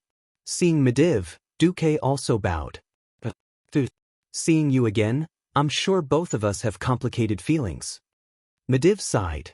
Once upon a time, Duque was just a small magic apprentice. He had outstanding talent, but was very far from the Breaking Dawn level. Duque was so close to becoming Medivh's disciple, although he didn't know if that was a blessing or a curse. The last time they met, he was already on the verge of death. Apart from some important instructions, he didn't say anything else. Who knew that after 15 years, the brat from back then would become the pillar of the alliance today? Medivh walked over and sighed again. Duque, you did well. I'm very pleased. If the alliance didn't have you, the situation would be 100 times worse. But I think that since you sent an emissary to warn the Night Elves, you should agree with my plan to unite the Night Elves, the Alliance, and the Horde to deal with the most powerful and terrifying enemy, the Archerons. Duque shrugged. With you there, I feel that sending Ronin was unnecessary. Medivh shook his head. No, with the Alliance's emissary as proof, as well as the magic fragments you sent Ronin. I managed to convince Tyrant 3 days faster than I expected. With the Burning Legion able to reach Kalimdor at any time, even an hour is precious, let alone a day. But even if the Night Elves don't pursue the matter of Grom killing Cenarius, the Horde won't abandon our compatriots. Sar's words were immediately echoed by the other beastmen. We beastmen won't abandon any of our compatriots. Lexa raised his axe. We won't sit by and watch as the Warsong tribe is destroyed, Varrock replied. Is there no way to save Grom? Brock and the other beastmen shouted. Medivh frowned. I can teach you a magic formation that can purify the demon blood in the Warsong beastmen. But I've already lost most of my magic, so... Duque took the initiative. I'll set up the magic formation. Then what? Medivh looked at Sar, Duque, and the others. We have to make sure that Grom isn't injured as much as possible, and it's best if he's conscious when he enters the magic formation. The more heavily injured he is, or if he's unconscious, the weaker his willpower will be. The more corrosive the demon blood will be to his soul and body. After all, this isn't the first time he's drunk demon blood. If it gets worse this time, he'll never be able to get rid of the demon blood addiction. Sar and the others were suffering. Even though Grom Hellscream was a little old now, he was still the undisputed #1 warrior of the entire tribe. This wasn't a title he'd given himself, it was a battle record he'd earned. Along the way, Lexa, Varrock, Brock, and the others who didn't use pets were no match for Grom. As a hero of the older generation, Grom knew very well that a wise leader was needed to lead the tribe in times of crisis. Thus, he was like a door god, blocking all the beastmen's path of challenging Sar with Makara. He was so strong that Sar had originally prepared for a group of strong beastmen to knock Grom out with hammers and drag him back. Even so, there was only a 50% chance of success. No one knew how ferocious Grom would be after drinking the devil's blood again. Now he was saying that they couldn't knock him out or seriously injure him. What could they do? The beastmen were all dumbfounded. Let me go, Duque suddenly said. Chapter 878. The situation was very clear. It was not that the Horde would not act until they saw the rabbit, but that there was no way to deal with Manaroth. The orcs would always feel that someone was holding a dagger to their carotid artery. This was the second time that the orcs had been tricked into drinking demon blood. Moreover, Manaroth was the vanguard of the Burning Legion. If he was not dealt with, the army could not be assembled at all. Since they were going to save Lord Howl, Grom anyway, it was better for Duque to be generous and let him handle it. As for the magic circle, the Horde was confused. At this point in time, the Horde had yet to establish contact with the shaman in their hometown. Even Sal himself was just a standard warrior, and he was not the powerful person who cultivated both magic and martial arts in the future. Duque easily found a magic node in Grey Valley, which was a moon well. He then released dozens of hands of magic and set up a dazzling magic circle. Seeing this scene, the horde fell into silence. Wajin gently encouraged Sal, "Don't be discouraged. The lifespan of humans is short, and a monstrous talent like Duque might not appear in 1,000 years." In other words, Sal was younger. At most, he could wait until Duque died, then Sal would be able to make a name for himself. The alliance is too strong. The rise of the horde depends on your decision, young chief. Sal nodded heavily. 50 meters away, a cross-shaped vein appeared on Duque's forehead. Although they were far apart, and Wajin deliberately spoke in the troll language that Sal could understand, the system elves' wide listening range and the ferocity of the translation software were too much for him to handle. "If I say that I'm immortal if I don't die at the hands of the demon, will your horde collectively jump into the sea and commit suicide?" Calm down, calm down. The magic circle did not require much effort. Rather than saying it was a magic circle, it was more like a simple exorcism circle. As long as there was enough Stratholme holy water and moon well, everything else was only auxiliary. The moon well was a good thing. As the name suggested, the moon well was inextricably linked to the well of eternity. It turned out that after the well of eternity exploded 10,000 years ago, the energy of the well water formed the Azeroth magic web that we are familiar with today, while some other scattered energy was scattered all over the world. Hence, the Night Elves rebuilt the scattered energy into the moon well to serve the Night Elves. Legend had it that the moon goddess slept in the well of eternity during the day. The Night Elves believed in the moon goddess, so they named the wells created by the scattered energy of the well of eternity as moon wells. As the purest energy liquid, as long as the moon well wasn't overly polluted, it would have a purifying effect. Duque still remembered the days when he used to purify devil cloth into moon cloth to earn some money in the game. Once everything was settled, Duque spent about an hour to catch up to Grom and his warsong beastmen under the guidance of Lex's scouts. He dismounted from the wyvern and looked into the distance. They had just attacked a night elf base, and the fell orcs were wildly destroying it. Duke Marcus, seeing that they will also be participating in the upcoming war against the Burning Legion, "Please try not to hurt them," Lexa said in a low, muffled voice. "You don't have to tell me, I will." Duque walked toward the camp filled with flames and blood without looking back. On the other side, kill. Ow, ow, ow, ow. A dark green-skinned night elf hunter stared at the sky with grievances. She had died a long time ago. She and her compatriots had died here after failing to fend off the fell orcs with all their might. However, the fell orcs controlled by the devil's blood did not let them go. Even in death, the fell orcs continued to attack the corpses as if they were going to chop their corpses into pieces. Suddenly, the sky and earth darkened. A cold wind that seemed to come out of nowhere instantly extinguished the fire here, causing every fell orc to shiver. A huge illusion of Duque that was at least 15 meters tall appeared at the entrance of the camp. A voice amplified by magic rang out. Seeing the figure of the human mage with his cloak fluttering in the wind, almost every fell orc's scarlet pupils shrank. Especially Grom's hell scream. Duque's familiar and hated face easily evoked memories buried in his heart. Duque held his hands flat, palms facing up, looking like a clergyman ready to hug a lost sheep.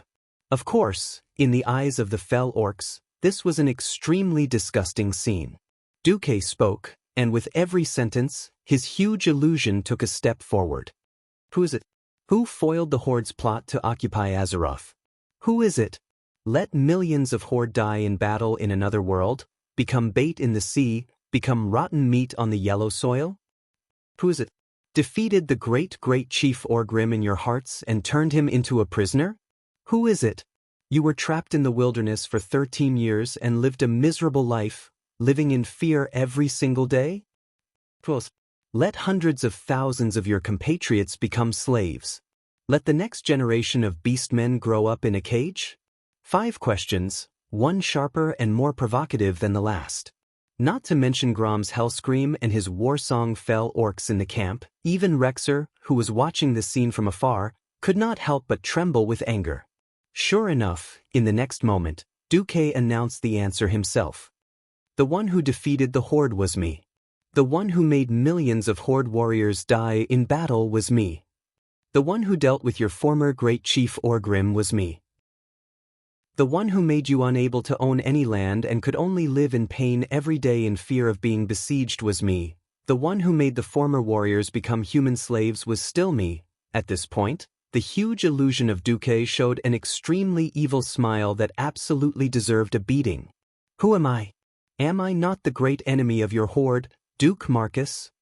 Rexer, who was far away, knew that this was a type of provocation. He knew that Duque was now an ally of the Horde, but he just could not help but have the urge to hack Duque to death. If his clear-headed Horde was like this, how could the fell orcs, who were a little too hot-headed, endure it? Duque's illusion arrogantly swept his finger across the entire field. I am not targeting any of you. I am referring to all the fell orcs here. You are all trash, not satisfied. Come and bite me? Chapter 879. For a moment, Rexer's brain froze. In his impression, Duque was always so calm and collected, with the demeanor of a great general, a great commander. He always used light commands to send a large number of orcs to hell. Whether it was the first and second battle of the Dark Portal, or the recent battle of the Dalajan. Although the tribe had not figured it out before, how could they not think that Duque had deliberately given them heavy two-handed holy light weapons and dragged the tribe down with him? His ability to include enemies and enemies who were not his allies made the higher-ups of every tribe tremble in fear. That was why Rexer had always subconsciously thought that Duque was the kind of sinister pretty boy that the humans talked about. When had he ever seen a Storm Duke and the commander of the Alliance act like such a ruffian? On the other hand, even though he knew that everything Duque said was the truth, Rexer was still furious. He knew that Duque was helping the tribe to provoke him and taunt him. Moreover, it was a group taunt. Even if he was angry, he could only swallow it. The pain of being implicated made Rexer grit his teeth as if he had a toothache. Rexer and the clear-headed scouts were already so angry, let alone the half-crazed fell orcs. Duque was an enemy to begin with. Duque's words were also asking for a beating. Then what was there to think about? If *CK him. It was like a large bucket of ice water had been thrown into a pot of boiling oil. Including Grom, the fell orcs were completely enraged. A classic Lochar. The green tide formed by the fell orcs charged directly at the virtual image of Duque. Kill. Tear him apart. Kill Duke Marcus. The virtual image of Duque, who had just taunted them, turned around and ran without any heroic spirit.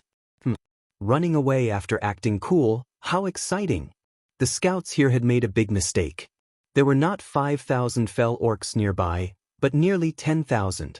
Behind them were nearly 10,000 fell orcs with their weapons raised, madly chasing after Duque.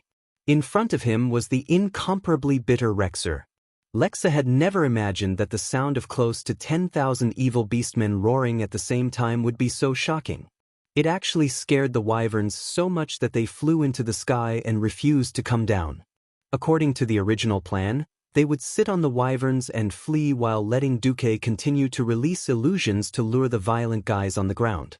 When Lexa finally managed to summon the wyvern, it was struck by Grom's flying axe, and there was nothing else to be done. The problem was that there were two pitiful figures leading a group of guards who had been driven out of the forest by the evil beastmen. Woking? Thrall? Lex's eyes almost popped out. He immediately understood that Sal and Woking were still worried and had secretly followed him. Lexa was just about to ask Duque to lead the fell orcs away, but Duque, that bastard, led all these fell orcs in Sal's direction. Even a young hero like Sal felt weak when he saw thousands of his fellow countrymen with red eyes and saliva dripping from between their fangs. They could not be killed or hit. As the saying goes, misfortune never comes alone. Suddenly, a rain of axes flew from behind. Unsurprisingly, the people were fine, but Sal's wolf and Woking's velociraptor fell at the same time.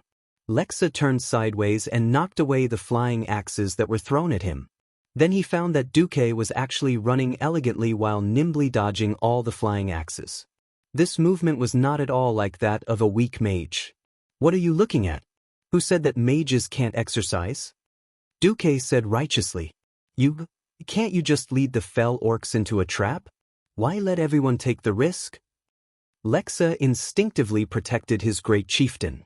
Hey, Sal, isn't that your compatriot behind you? I'm just here to help. Duque waved at Sal. You can't expect a human to wholeheartedly save your fellow orcs, can you? Lexa's eyes darkened and he almost fainted. Heavens! It took almost an hour for the wyvern to fly over. How long would it take to run back? The problem was that moon wells were not cabbages on the side of the road. According to Mediv, there were about 15 moon wells in the entire Kalandor continent. The one in Grey Valley was already the closest. This distance was probably no less than 2 marathons of 80 kilometers. At this time, Sal had already run over to meet up with Duque. He gasped, Duke Marcus? Letting us run back like this? Is this the plan of the highest intelligence commander of the Alliance? I'm afraid we'll be killed before we can run. Ring of ice. Duque snapped his fingers. A long wave of ice appeared out of thin air and pounced directly into the crowd of evil beasts behind them. The evil beastmen behind them suddenly slowed down, and many evil beastmen fell to the ground. At this time, the second wave of wyverns attempted to descend to meet Sal and the others. However, Grom did not go completely crazy. A few more flying axes scared the wyverns back into the sky. Duque shrugged. How about I teleport back first? I'll teleport back first, and you'll lead them into the trap? Sal was completely speechless. If Duque really left, what if the evil beastmen did not chase after them? Gritting his teeth, Sal said in a deep voice, Sir Marcus, please do us this favor. The return tribe is willing to serve as the first line of defense in the upcoming battle at Mount Hyjal. Duque said helplessly, Okay. Then let's run together. Duque's performance completely subverted Sal and the others' understanding of mages. This guy who took off his mage robe while running and revealed a body of strong muscles, was he really one of those human potion pot mages? Sal couldn't help but ask, how did you train your muscles? Sigh. Duque showed an expression of infinite sorrow as he ran. That's a very, very long story. You just need to know that I train these muscles to deal with 2 deadly fairies. That's enough. Sal's head was full of question marks. Duque looked up at the sky at a 45-degree angle, and tears seemed to be streaming down his cheeks. Once, when he patted Sasha's butt, Sasha would wonder, what are you doing? However, when he later patted Sasha's butt, she knew how to change positions, and the 2 fairies could not hold back. It was easier said than done to deal with 2 combat faction fairies. In addition to the wealth of knowledge from 10 terabytes of action movies, it was still that saying, to forge iron, one must be strong. In the past 10 years, Duque began a long journey of training. From a muscular otaku to a university animal, he trained into a bodybuilder. Do you think without a six-pack, you can easily complete the 48 hands? So the 2 leaders of the Alliance and the tribe began to run toward the sunset, as if chasing after my lost youth. Chapter 880. Just like that, in the spirit of sharing weal and woe, the bosses of the Alliance and the Horde established a deep friendship in this unexpected ultramarathon for a reason that was not laughable. It would be strange.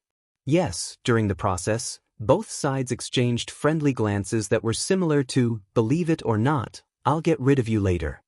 Of course, Thrall and the rest also called Duque a monster in their hearts. After all, it wasn't that Thrall had never seen what a human great wizard was like. At that time, when a morning star came to the arena, everyone stood up, with more than a dozen guards clearing the way, and knight followers at their side. Then, a middle-aged wizard in his 40s had to be supported up and down the stairs. When he got on a carriage, a servant had to kneel down and use his back as a stepping board, and then shakily get on. Most wizards were still young, but they were already holding a pot of medicine all day, like old men with one foot in the grave. When it came to Duque, the contrast was too great. Wasn't this the case? You're a respected Breaking Dawn wizard. Not only did you not bring your followers to a group of orcs, your endurance was even better than most of them. What the hell was this? No, this had nothing to do with wizards. Looking at Duque's nimble steps that seemed to be dancing in the air, Thrall was certain that Duque had learned the Elven Ranger's ways. Sir Marcus, although I have no intention of prying into your secrets, your endurance, speed, and agility amaze me. Thrall still asked. It's nothing. When you have 2 women by your side who are the strongest rangers in the world, in order to prove that you are a man, you will practice such skills. Duque raised his head 60 degrees to the sky, and 2 lines of illusory tears flowed from the corners of his eyes. Almost immediately, Thrall felt that Duque was a man with a story. That was a sweet nightmare that had lasted for 10 years. The past was unbearable. Duque's gaze seemed to have traveled through time and space, returning to the past. Honey, do sit-ups. I'll kiss you every time you come up. Aurelia gently pressed her knees against Duque's feet. Because she was holding Duque's ankles lightly, every time Duque got up, he could see Aurelia's sweet smile, kisses, and the pair of hygel peaks that didn't match the style of the elves. Ha! Come and chase me. As long as you catch up to me, or run a kilometer, I'm willing to unlock it for you.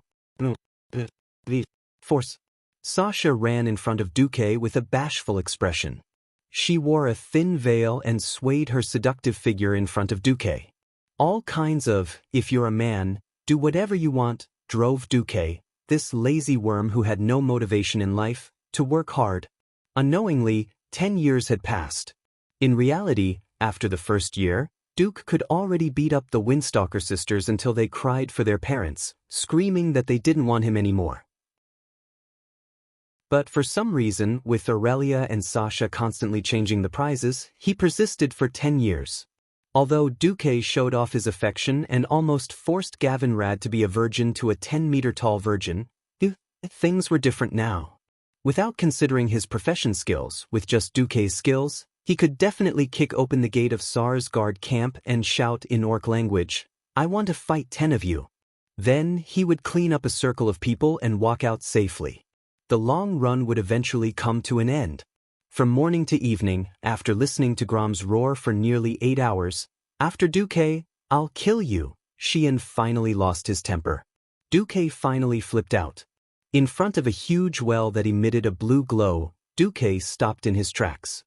He ignored Sar and the others who had scattered to the side, ignored the nearly 10,000 evil orcs who were clamoring nonstop, and looked straight at the face of Grom Hellscream, whose mind was a little unclear. Duque arrogantly raised his left middle finger at Lord Howl with the international gesture. Well, actually, he was showing Lord Howl the ring on his finger with the Marcus family's emblem on it. Then he hooked his right index finger. "Grom, didn't you want to kill me? Come on." In the wind, Duque's seemingly thin body seemed like it could be blown away. Coupled with the evil smile on his face, it looked like he was courting death. Sar had a feeling that Duque would succeed. Sure enough, after Duque's provocation, the tribe's #1 warrior, Grom Hellscream, roared and let out a thunderous roar. Then he jumped high into the air. Grom had practiced and used a seemingly ordinary attack skill that exposed his own weakness no less than 1,000,000 times. After practicing it 1,000,000 times, even the most ordinary of moves would produce an unimaginable sublimation. It was a move that surpassed a warrior's skills and violated most of the common sense of physics. When Grom's burly body jumped to the height of a 5-story building, his axe, which was glowing with a bloody light, suddenly began to accelerate unscientifically. If the initial momentum was like a meteor falling to the ground, then the second half was like crossing dozens of meters of space and arriving in the blink of an eye. Great Chief Sar could not imagine how Duque could survive this move. In previous sparring sessions, even if Grom held back, Sar could only strenuously block the hammer of destruction and use his physical strength to withstand it, because there was no way to dodge. What about Duque? Sar was in a daze for a moment. If Duque could not dodge and Grom killed Duque with his axe, would he be able to help the tribe eliminate this enemy of the alliance? Unfortunately, Sar was destined to be disappointed. In a berserk state, Grom's attack speed and power increased exponentially, but his moves had too many flaws, and the direction and path of his attacks were extremely obvious. The moment he jumped, the system elf had already mapped out Grom's path of attack in Duke's mind.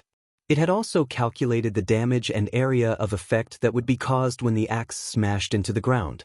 Under the simulation of this supercomputer's tactical system, Grom's attack was more like a clown trying to make people laugh. Shrill and violent wind-breaking noises sounded. As expected, Grom's blood roar slammed into the ground, creating huge spiderweb-like cracks that would make anyone's heart tremble. Unfortunately, it didn't hit. Duke moved half a body away in an incomparably confident manner, seemingly dodging the attack by a hair's breadth. However, his mocking and extremely calm face was deeply imprinted in the hearts of Sar, Rexer, Wajin, Varrock, Brock, and the other powerful warriors of the tribe. Duke made his move. Chapter 881. As the number 1 warrior of the Horde, Grom's roar was extremely powerful when he was in a berserk state. It was an astonishing momentum that set off monstrous waves crashing against the greenish-black reefs on the coast. Even if the reefs in front of him seemed indestructible, there was a feeling that they could be destroyed in one blow. However, Duke was clearly a mage who had nothing to do with melee professions. Very suddenly, his every movement was like a powerful warrior who looked down on everyone. Everyone could predict that Duke's counterattack would come in the next moment. Like a seagull hunting for food in a storm, after dodging the powerful and crazy waves crashing against the shore, Duke's secretive, arrogant, confident, and elegant demeanor. In the eyes of 1,000 powerful fighters, 10,000 different flavors could be read. Sal was so shocked that he couldn't speak. So, this is the true appearance of the ultimate warrior who cultivates magic and martial arts in this world? Counterattack. It was about to come in the next moment. The long and huge blood howl slammed into the ground, and black sand suddenly rose into the air, as if even time had stopped. In that instant, Grom's terrifying attack, which seemed to be able to shatter a mountain, was smashed into smithereens by a seemingly slender arm. The jaws of every Horde member dropped to the ground. They felt the same way about the human male arm that was much thinner than a beastman's. It passed through Grom's blood-red light and pressed against his rough face. It was as if it was a gigantic iron hook instead of Duke's arm. Even with Wajin's sharp eyes and wisdom, he only saw the fact that Grom was caught, but he didn't see how Duke caught Grom. It was too shocking. Being able to press his hand on Grom's face meant that he could also kill Grom in one move. If they could dodge Grom's first attack perfectly, they could do it too. But Duke was a mage. Wajin felt like his mind was in a mess. Didn't that mean that Duke Marcus also had the strength of a hero in the field of melee combat? Wajin suddenly discovered something that warriors could not see. There was a faint magical light on the streamlined muscles of Duke's arm. The light formed lines, like some kind of exquisite inscription, branded on Duke's arm. Even Duke's robe could not completely conceal this layer of light. When Duke used his magic power, the magic elements in the air seemed to be divided into 12 strands, and they seemed to be pouring into Duke's arm at the same time. In the end, Wajin even felt that the magic elements were pushing Duke's arm toward Grom's big face. Repent for your lack of calmness and flaws. Repent for your lack of calmness and flaws. Ha. Ha.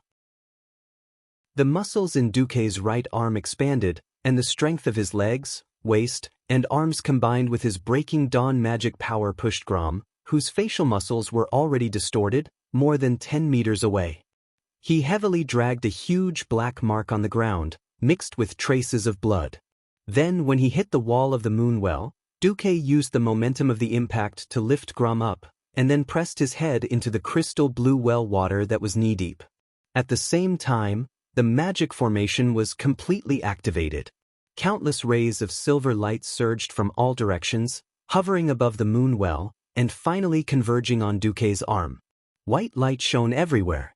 Traces of blood energy began to dissipate in the air with a shrill cry.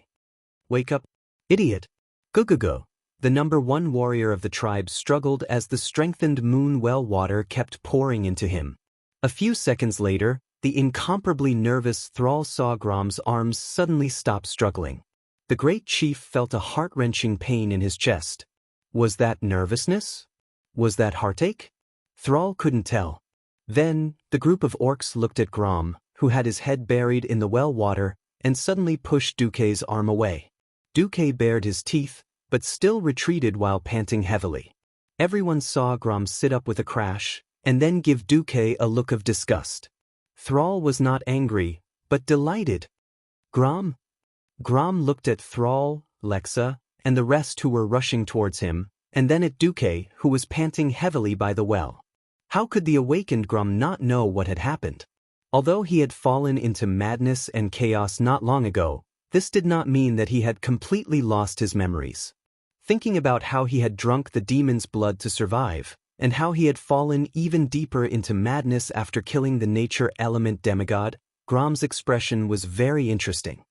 He then thought about how the one who had pulled him out of the abyss of pain and madness was actually Duke Marcus, whom he had wanted to kill and dismember 10,000 times over for the past 10 years. Grom's expression became even more interesting. It was a boundless sense of shame that made him want to chop himself on the head and then fall into a mass grave to die a clean death. No. Ancestor. Grom, a man of steel who would not shed a single tear even if his parents died, his brothers all died, and he was slashed hundreds of times, suddenly burst into tears. Thrall finally rushed over and hugged the bawling Grom tightly. He patted his broad back and said, "It's okay now. Grom." "It's okay." Grom did not seem to notice Thrall hugging him. Instead, he stared at Duke, who was sitting on the wall of the well and smiling mysteriously at him. Duke Marcus, why did you save me?" If it had been any other strong person in the tribe who had saved him, Grom would not have been so annoyed. But Duke, only Duke. He could not accept it at all. "But you ask me why?" Duke spread his hands, his face full of ridicule. "One of the most powerful demons in the Burning Legion, Archimonde, is on the way to Kalimdor. This is not an opponent that the Alliance can deal with alone. And your chief insisted that he would not join this temporary alliance against the Burning Legion unless he saved you. If you have to thank someone, thank Thrall." Grom was silent. Anyone would think that he was a volcano that was about to erupt. "Calm down, Grom. At least at this time, Duke and the Alliance are indispensable allies for us. If the world of Azeroth is destroyed, we won't gain anything," Thrall said anxiously. Chapter 882. Grom calmly pushed Thrall away with his immense strength. Lying in the clear moon well water, Grom stood in front of Duke, clenched his teeth, and finally said, "I may have fallen into madness, but I remember everything clearly. You could have used underhanded methods against me, but you chose the most honorable method. I don't want to admit it, but I have to admit that I owe you a favor." Duke leisurely crossed his legs, let out a chuckle, and then replied, "Favor? Very good. I need a powerful vanguard cannon fodder in the upcoming battle of Mount Hyjal. Live until then. As long as Archimonde is dead, I don't care if you live or die. Your favor will be repaid." But Grom's swollen muscles seemed to have calmed down and retracted, but everyone knew that Grom Hellscream had made a vow as a man. Thrall's body trembled. Then he walked over and bowed to Duke with Wajin and the rest of the Horde's higher-ups. "Duke Marcus, no matter what the grievances between the Alliance and the Horde are, at least this time, we are grateful to you. You are a true gentleman outside of the battlefield." In the system notification, Duke's eyes widened as he saw that his reputation in Orgrimmar had become respect. Damn, a human actually got the respect of the Horde's main city. Could there be anything more illogical? Duke felt a little awkward. He coughed lightly and changed the topic. "Quickly take care of Manoroth. We'll meet up with the Night Elves representative and discuss how to deal with Archimonde." With that, Duke turned and left. On the other side, Grom roared with his famous lung capacity, "You bunch of idiots, are you done being crazy? If you are, come over and drink the water from the Moonwell. The Horde needs you to be clear-headed." The Warsong orcs, who had just recovered from the shock of the magic formation but were still not fully awake, were obedient like grandsons under the command of their chief. They eagerly came over to drink Grom's bathwater. To be precise, it was the water from the moon well after someone fell down. Of course, the orcs, who were never particular about hygiene, didn't care about such details and drank it all the same. After living a barbaric life, every orc's stomach was like an incinerator. After everything was over, Duque and the tribe's experts gathered again. Thrall said, "I have obtained the guidance of the prophet. According to the curse left in Grom's body, we can trace it back to the source and find the Lord of the Abyss, Manoroth. As long as we can kill him, the bloodthirsty curse that has plagued the orcs for a long time can be removed." At the mention of this brutal and crazy bloodthirsty curse, the expressions of almost every beastman of the older generation changed. The new generation of beastmen might not be able to understand it, but only the first batch of beastmen who had drunk the demon's blood would understand how terrifying the impulse to destroy and slaughter every night was. Destruction, slaughter, fresh blood. It was like a traveler dying of thirst in the desert, thirsting for water.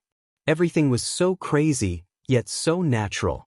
Grom had once thought that the ancient tree in front of him was Duque when he was half awake.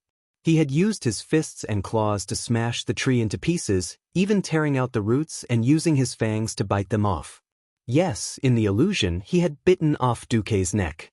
However, Duque was standing in front of him. He knew that he shouldn't attack Duque, and this human with a faint, confident smile had done him a favor. Grom was extremely conflicted.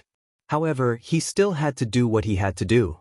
Moreover, he had to break the orc's fate of being controlled by the Burning Legion. After this incident and seeing his compatriots easily fall into madness under the influence of the demon's blood, Thrall clearly understood that he had to cut off the source of this curse. At this moment, Thrall, who was still in the whirlpool of fate, did not know that he was fated to lose Grom Helhal, the strongest of the horde. "Let's go." Duque stood up, letting his blue and white cape flutter in the wind. The final result was very different from the original history. Worried about the curse's influence on the previous generation of orcs, not only did they not bring ordinary soldiers, but Varrock and Brock also stayed at the border between the Barren Lands and Grey Valley. The final members of the Abyssal Lord's team were Thrall, Grom, Duque, and Wajin. Grom gripped the blood curse sensor that Medivh had given him. In his field of vision, everything changed. The world turned black and white. Then, a wisp of bloody mist that should have been invisible to the naked eye floated toward him from afar like a thin silk veil. Finally, it connected to his chest. "Follow me." Grom carried Bloodhowl and strode towards the land of destiny. No matter how terrifying the demon lord was waiting for him, he knew that he had to go. That was his duty, Grom Helhal. It was also his destiny. Surprisingly, Manoroth's location was not too far from the entrance of Grey Valley, but it was very well hidden. Without Grom leading the way, perhaps even the local night elves would not know that there was a small valley between the mountain streams that was completely unaffected by the outside world. Less than 500 meters into the valley, the entire scenery changed. It was no longer lush like in Grey Valley, full of birds and fragrant flowers. Instead, it was filled with the color of defeat. The entire sky suddenly turned from a sunny morning into a dark and gloomy midnight. Evidently, the evil magic of the Abyssal Lord was affecting the surrounding space. His eyes were filled with lava. Amidst the grayish-black volcanic ash, there were countless vague lava streams that flowed from top to bottom. High temperature. Their nostrils were filled with the sulfuric smell of the burning plains, and their feet were full of volcanic ash that squeaked when they stepped on it. Mixed with a large amount of evil magic, the fire elements rolled irregularly in the air, and the turbid smell was nauseating.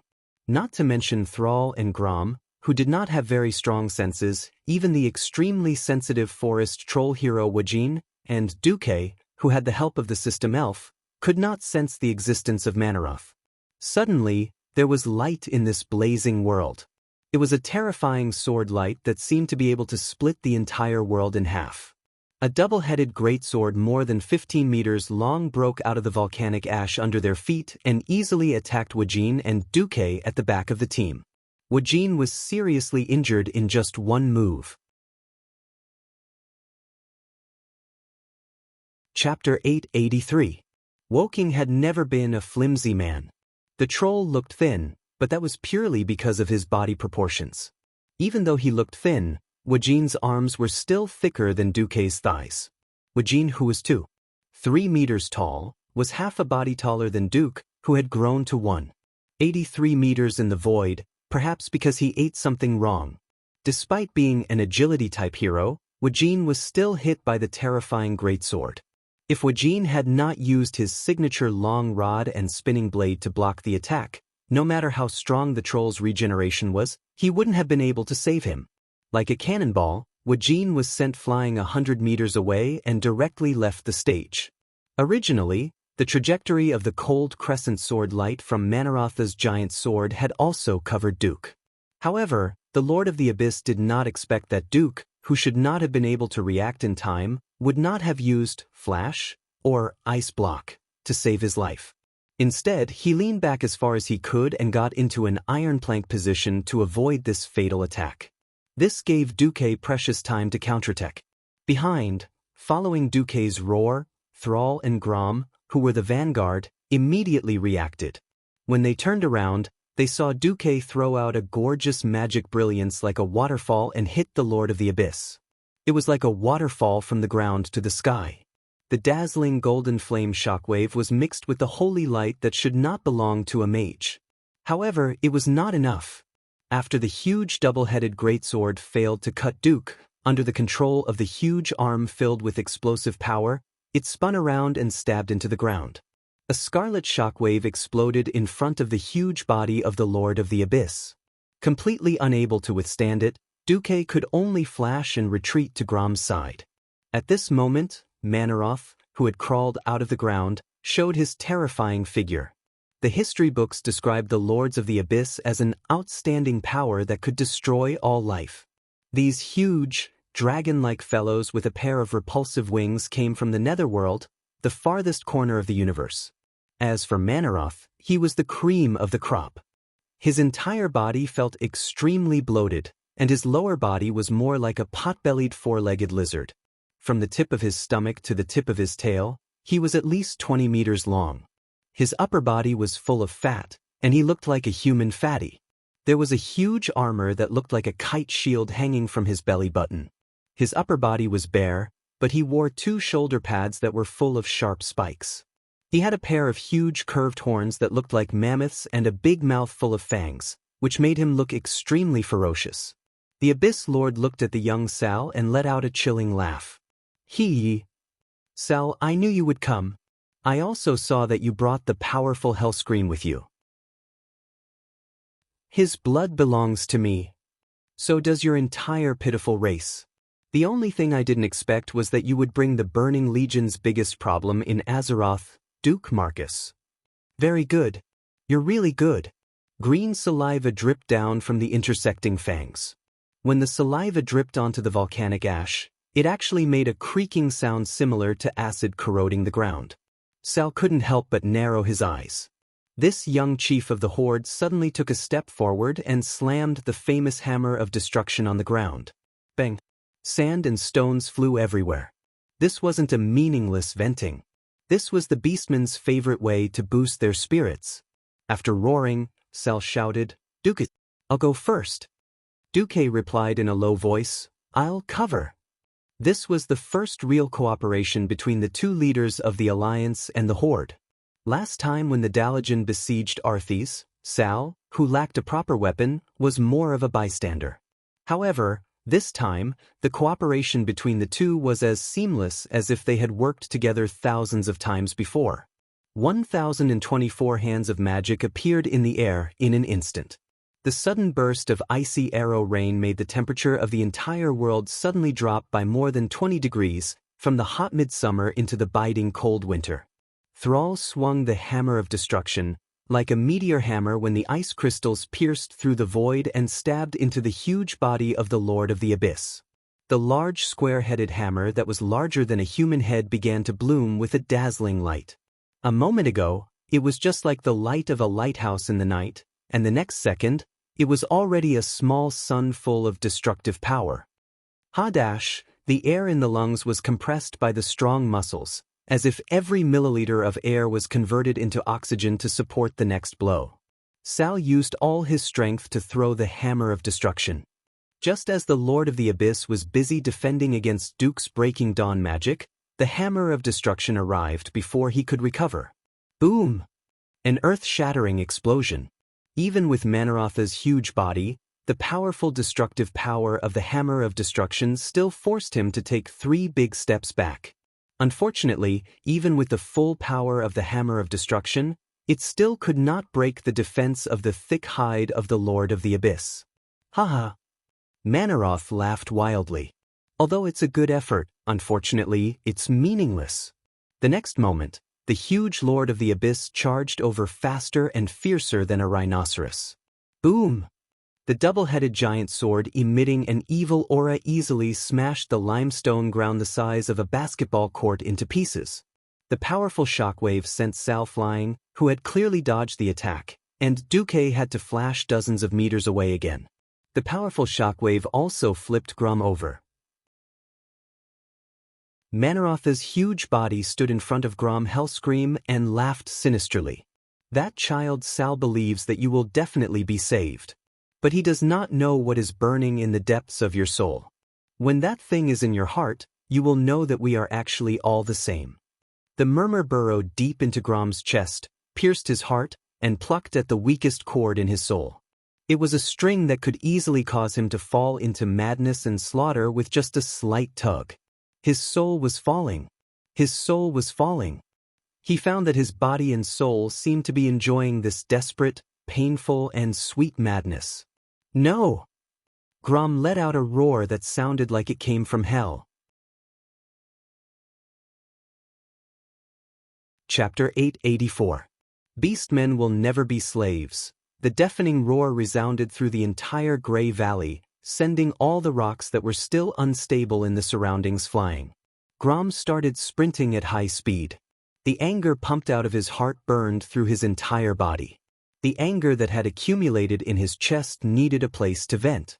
The unyielding will hidden in the depths of his soul drove him.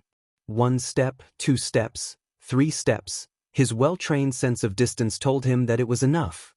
He stomped hard on the ground with his left leg, and his burly green body soared into the sky with an aura that defied gravity.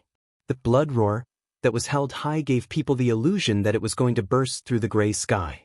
That was not his attack alone. That was the beastman's struggle against fate. That was the race's endless desire for the future.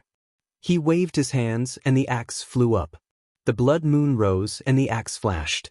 From the battle against Galin in the mountains of Draenor to the Blood War Alliance in the vast lands of Azeroth, Grom Hellhowl had traversed hundreds of thousands of miles between 2 worlds and 3 lands with Bloodhowl. He had never feared anyone. One axe to split the world, who did not recognize him. The curved axe light. At first, it looked like a blood moon, but it suddenly became a rainbow that traversed space and time. Everyone could see that the axe did not change, and everyone could see the trajectory of the axe. But even though they could see it, they could not block it. The Lord of the Abyss, Manaroth, was not a light human or elf. He was a huge demon that weighed more than 10 tons. From the start, he had felt that something was wrong. As the loyal dog of the Arkherons and the vanguard of the Burning Legion, he had destroyed countless planets and destroyed countless races that he saw as inferior. He had traversed the universe for 3,000 years, but he had never seen such a brilliant axe light. Manaroth did not know how much damage he would suffer if he was hit by Grom's axe. He did not dare to imagine it. He roared and swung his huge double-headed sword at the sky. Cleaving Grom in half in midair was his only chance. But the terrifying brilliance of the sword only flashed for a moment before it missed. At that moment, he realized that Duque had used an inconspicuous Radiant Moon arcane missile that contained Breaking Dawn magic power to hit the edge of the blade. It was a hair's breadth away. The error was 1,000 miles. The Lord of the Abyss's sword narrowly missed Grom's side. He swung at empty air. The next moment, the blood-red axe light flashed and disappeared. She slashed at his chest with all her might. Every ounce of Grom's strength, every drop of his fury, as a warrior, was poured into this strike. Moreover, the blade of this terrifyingly powerful legendary weapon had perfectly struck the only weakness on the Lord of the Abyss chest. It wasn't supposed to be a weakness. After being hit by the semi-artifact Hammer of Destruction, it became a weak point. Sal's previous desperate attack was not meaningless. Ah, impossible! The gigantic Lord of the Abyss let out the last painful roar of his life. The violent demonic power contained in his body began to erupt uncontrollably. It was as if a nuclear explosion had occurred. It symbolized complete destruction. It symbolized inevitable death. Thrall, who had just regained his senses, did not even have the time to stand up. He could only watch helplessly as Grom Hellhole, who was both a teacher and a friend, a subordinate, but more like a guardian god, roared and was engulfed by the destructive light of the Abyssal Lord's final self-destruction before his death. Grom, who had just attacked with all his strength, could not escape in time. No, Sal had just gotten up when he was thrown back by the explosion's shockwave. The back of his head hit the rock behind him again. The light was too intense. His eardrums were numb from the shockwave of the explosion. His ears were ringing. No, Sal struggled again. He used his hands and feet to half-crawl and half-leap to the place where Grom had been swallowed by the explosion. But all he saw were a few broken and deformed pieces of armor. Sal's heart instantly sank into a bottomless abyss. He suddenly felt very cold and lonely. That's right. He had great ambitions. He wanted to bring the suffering orcs out of the quagmire of pain and tragedy. But he was too young. Even if he did not want to admit it, he still yearned to learn more from the older heroes. He instinctively chased after the figures of Orgrim and Grom. He had never said it out loud, but he really admired them. Now, Orgrim had died tragically under Arthas, Frostmourne. Now it was Grom's turn? He had sworn that he would never cry again, because the orcs had shed enough tears. At this moment, Sal could not help but kneel down and howl at the sky. No, originally, this should have been an incomparably sorrowful scene. Unfortunately, a coarse voice that was barely breathing interrupted this scene. Brat, I'm not dead yet. What are you screaming for? Sal almost doubted his ears. His thick neck was like a rusty axle, making creaking sounds. He could not turn for a long time. He did not dare to believe his own senses. But there was indeed an orc panting heavily behind him. With the hope of climbing out of the abyss of despair, Sal finally turned his body step by step and saw the two figures that almost overlapped with each other more than 10 meters behind him. He could not believe it. It was actually Duque supporting Grom Hellscream, who was more than one size bigger than him. The Warsong chief was in an extremely sorry state. His left hand was unnaturally bent, and the green skin of his entire front half was slowly charred black. But he had survived after all. Grom, Duque? Sal was so excited that he was a little incoherent. He could not imagine that at the most critical moment, it was Duque, who was originally his mortal enemy, who saved one of his two most admired idols, Hellscream? At this moment, Duke shouted, "You're so heavy." He threw Grom to the ground like a piece of trash, a look of disdain on his face. How long has it been since you last bathed? Looking at the cursing Duque, Grom, who was lying on the ground, laughed. For your sake, I'll learn to bathe like you humans every day if I have the chance. After laughing with great difficulty, Lord Howl's face suddenly darkened. He was indignant. "I seem to owe you a life this time." Duque patted the dust off his body and looked at Manarotha's mountainous corpse. "You can return it to me on Mount Hyjal," he said calmly. This was not being polite. In the latest intelligence, Duque saw a name that should not have appeared in the historical battle of Mount Hyjal, Demon Lord Kazak. Chapter 885. Duque was not sure if Kazak's soul had completely entered the world of Azeroth. If he was like Archimonde with both his soul and body in this world, then there would be a chance to get rid of the two great demons once and for all. Of course, on the other hand, this also meant a lot of pressure. According to the original history, there were a total of 5 bosses in the Battle of Mount Hyjal, including Archimonde. Even an orc hero with the best stamina would not be able to take it, let alone a human hero with even worse stamina. Duque really did not want this change in history. He could successfully get rid of Kazakh last time because Duque had the support of the Red Dragon Queen, Alexstrasza. This time, the dragons were obviously premeditated by the Burning Legion. If he really wanted to get rid of Archimonde like in history and let Archimonde's grave next year, Duque would have to put in more effort. Saving Grom Hellscream was Duque's first step. For someone like Lord Howl to die in the hands of a mere Lord of the Abyss, it would be a waste of his talent. If he were to die, he should at least die in the hands of a great demon like the Burning Legion's leader. Yes, first get rid of Archimonde. It would be best if Lord Howl, Thrall, or something perished together with Archimonde, ending the alliance and horde disputes for who knows how many years. That would be perfect. But he was afraid that fate would play tricks on him. Duque really did not dare to compliment the goddess of fate. If she was unhappy and slammed the table saying, "Your alliance already has Lothar, the old bastard, and the horde needs an old scum," or something, then Duque would be embarrassed. Alright, first get rid of Archimonde, then leave the rest to fate. Back to 2 weeks ago on Mount Hyjal. More than 9,000 years ago, Illidan built a second well of eternity here for his own selfish desires. Later, the dragons that survived the cataclysm came to the home of the Night Elves. The red dragon Alexstrasza, the green dragon Isra, and the bronze dragon Nozdormu looked down at the peaceful home of the druids and the fruits grown by the Night Elves. The powerful druid Malfurion welcomed the dragons and told them about the new well of eternity. The dragons were shocked when they heard the terrible news. They thought that as long as the well of eternity existed, the Burning Legion would not give up the idea of conquering this world. Malfurion made a pact with the 3 dragons to ensure the safety of the Well of Eternity and to ensure that the minions of the Burning Legion would never find a way back to this world. The Giver of Life, the Red Dragon Queen Alexstrasza, cast a magical acorn into the center of the Well of Eternity. As soon as the acorn came into contact with the magical lake water, it began to sprout and grow into a giant oak tree. The roots of the tree reached deep into the bottom of the lake, and the huge canopy almost covered the entire sky. This huge oak tree was the eternal symbol of the Night Elves' harmonious relationship with nature. The life energy it emitted could slowly spread and heal the wounds of the entire world. The Night Elves named their world tree Nordrassil, which meant crown of the sky, in the language of the Night Elves.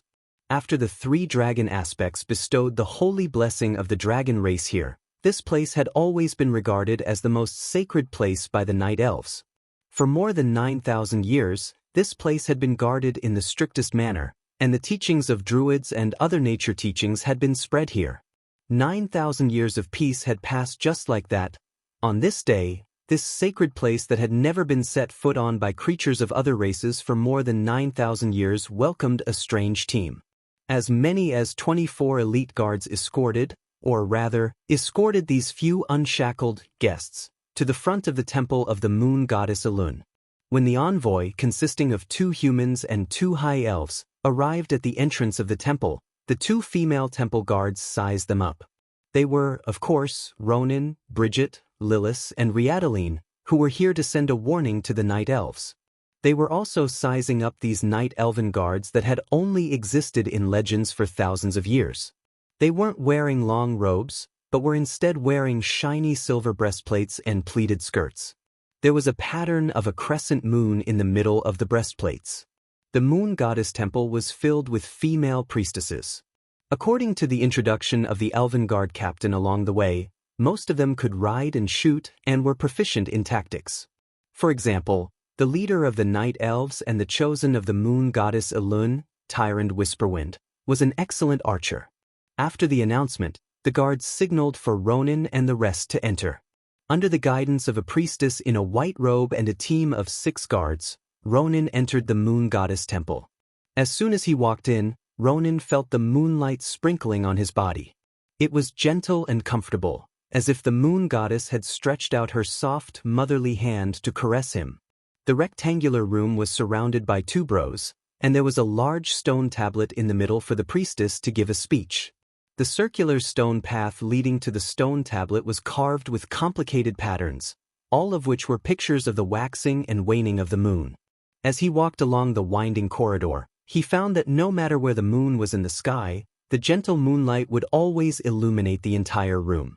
They came to a corner on the second floor that was half surrounded by vines, and the priestess leading the way said softly, "Please wait here." Ronin walked to the center of this small space, and after pacing for a while, he heard Bridget say, "You should sit down. It will help you calm down." Ronin sighed, and still sat on the stone bench that was probably used by the priestess. The surrounding environment made him feel much more at ease. However, after waiting for a while, he still grew impatient. He was even worried that Tyrant's leader would be unhappy that they had come so suddenly. However, Ronin, who had no experience as an emissary, could only continue to wait. Finally, an hour later, a tall and slender priestess wearing a moon-white robe with golden embroideries slowly walked into this small world. Night elves were blessed by the Lord of Time, Nazdormu, and had eternal life. As long as they lived through 100 years of infancy, their appearance and physique would be fixed at the perfect youth stage. In front of Ronin was a slender and graceful female elf. Her skin was smooth and delicate, and there was a faint purple tinge to it. Her strange blue hair had a few strands of silver in it, and her exquisite face was very feminine even in the eyes of humans and high elves. "Hello. I am Tyrant Whisperwind." The priestess spoke in ancient elven language. Chapter 886. Elven language was something that high-ranked human wizards could not avoid. Moreover, Duque had instructed Ronin to cram on the ancient elven language and etiquette for this trip. Be it the Dalajan or Stormwind City, these things were lacking. But this was not important. The high elves still had a lot of inheritances. Ronin performed an ancient ritual that he had practiced hundreds of times on the journey from the ship to Theramore and then to Azhara. "Greetings, Your Excellency Tyrant Whisperwind. I'm Ronin from the Eastern Kingdom on the other side of the Endless Ocean. I'm a messenger from an alliance of humans, high elves, dwarves, and pygmies." "Greetings, Mr. Ronin." It could be seen that Tyrant was very satisfied with Ronin's practice of night elven etiquette.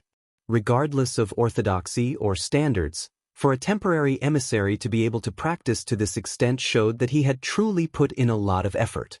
Everything should have been perfect, and the host and guest should have enjoyed themselves. But in the next moment, Tyrant seemed to have noticed something. She seemed to be a little uncertain. After widening her almond-shaped eyes, she once again focused on Ronin's chest. To be more precise, Tyrant was looking at the emblem of the Marcus family on Ronin's chest. After all, from a diplomatic point of view, it was rather rude to stare at something that belonged to someone else. But Tyrant could not control herself, even muttering to herself, "Impossible. So long ago." Ronin said awkwardly, "Your Excellency Whisperwind, is there something wrong with my emblem? In fact, this is the emblem of my master, Marcus." "Marcus, no?" Tyrant bowed slightly. "My apologies, it reminded me of something from ancient times. The emblem that your master passed on to you is very similar to that of an acquaintance of mine from a long, long time ago." "Was that so?" Ronin could only continue speaking. Tyrant seemed to be very concerned about it.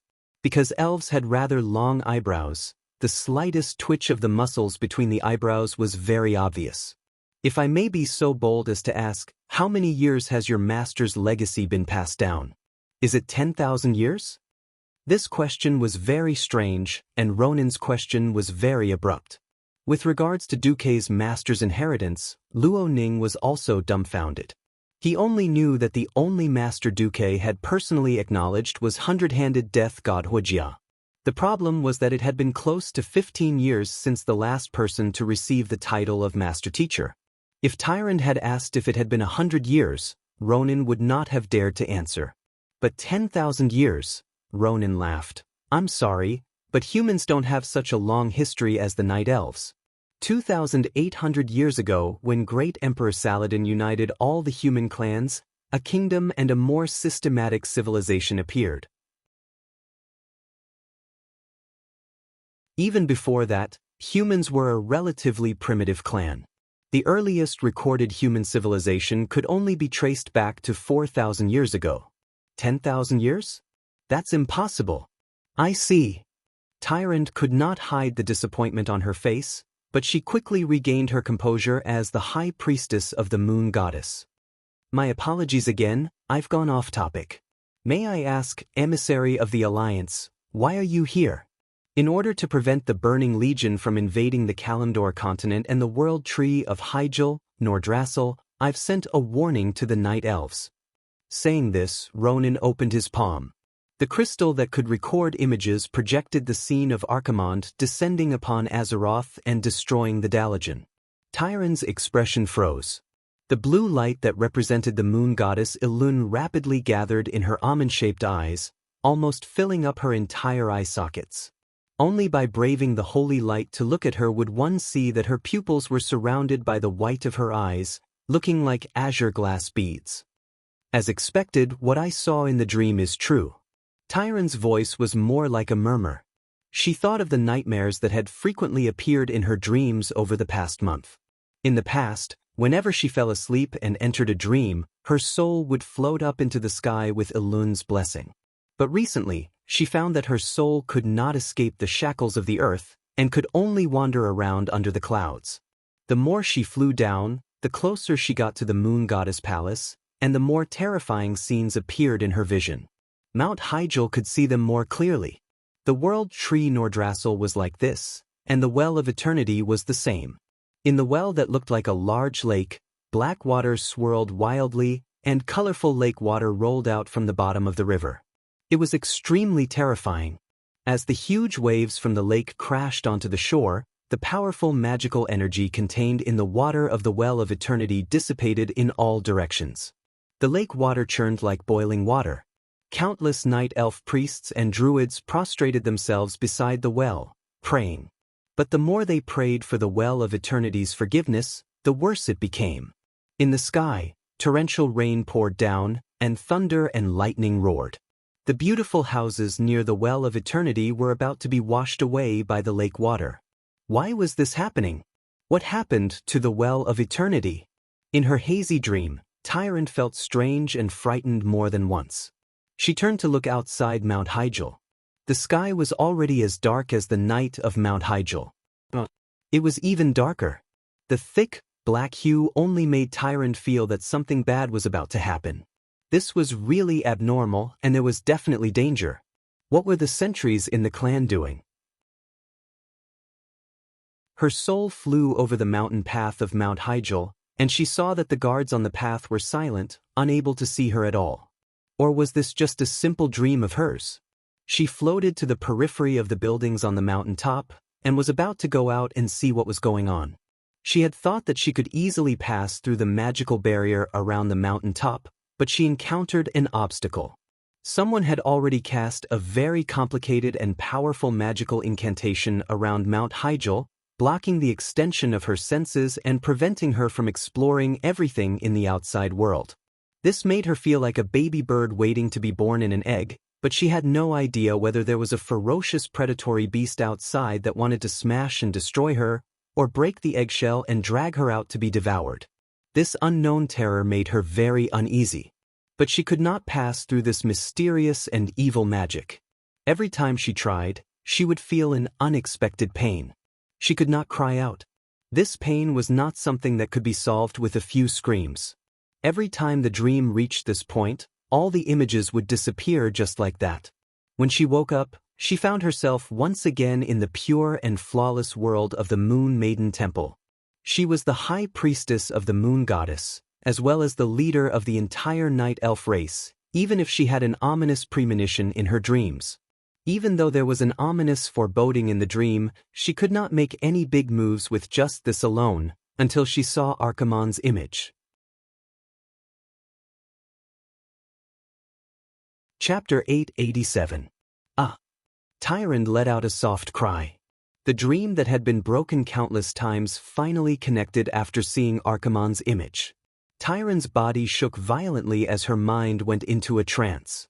The violence, flames, destruction, the terror that was filled with brutality seemed to have transcended tens of thousands of years and traveled from the ancient time and space. This mysterious power seemed to want to tear her, who was in the dream, into countless pieces and then scatter them all over Mount Hyjal. Her soul felt like it was being torn apart. In this terrifying chaos, she seemed to hear a familiar voice. "Tyrant, it's all right. Wake up, Tyrant. You must fulfill your duty to protect the world." This was not the gentle female voice of the moon goddess Elun, nor was it the deep and gentle male voice of Cenarius. She vaguely recognized this young male voice. It was a voice that she subconsciously relied on, just like how a drowning person relied on a small piece of driftwood in the ocean. Tyrant felt that the goddess of fate was guiding her in the right direction. As time passed, or perhaps because of those few calls, the pain that the burning legion brought her in the dream eased a little. She felt exhausted. No, this was not the fatigue of the mortal body, this was the fatigue of the soul. It was as if her body wanted to continue drifting in the dream world, and her soul no longer needed to return to her body. But if she did so, she might lose her life, so she had to hold on. Slowly, she could feel her breathing. As the pain in her soul lessened, the voice of the moon goddess became clearer. She could faintly hear the prayers of the priestesses echoing in the temple all year round. Tyrant felt that she had returned to her physical state. Her soul felt like it was hurriedly passing through a layer of mist, the scene in front of her distorted, and her consciousness returned to her eyes. She immediately realized that from the moment she saw Archimonde's image, to the fusion of the dream buried in her heart, to the moment she almost lost her balance and fell, to the moment the guards behind her rushed over anxiously, 2 of them wanting to help her up, and the other 2 glaring at Ronan, so many things had happened in just a second. Wait, it has nothing to do with the emissary. Tyrant hurriedly stopped the guards from acting rudely. "Lady Whisperwind," one of the priestesses nervously asked. Tyrant waved her hand. "No, I'm fine. It's just that these Alliance emissaries finally brought evidence of the Burning Legion's invasion of Azeroth. It's connected to the nightmares I've been having lately, and it's a shock to my mind." The priestess immediately understood.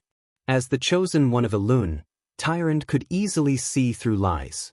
If what Luo Ning brought was fabricated, then what awaited Luo Ning would be the wrath of the entire Night Elves. The image of Archimonde destroying the Dalajan was naturally a fragment that Duque had intercepted when he was using Antonida's Mage Tower. There was no doubt that it was real. Then things would be much simpler. Tyrant straightened her body and bowed deeply to Ronan and the others. "Thank you for traveling such a long distance to bring this important news that could affect the survival of all intelligent life forms in the world. I urgently need Elun's guidance. Please rest for a day. Tomorrow, I will lead the higher-ups of the Night Elves to meet you officially. Please wait patiently." "That's no problem." Ronan was overjoyed. With that, Tyrant hurriedly instructed her assistant to take good care of Ronan. She then went into the depths of Elun's temple.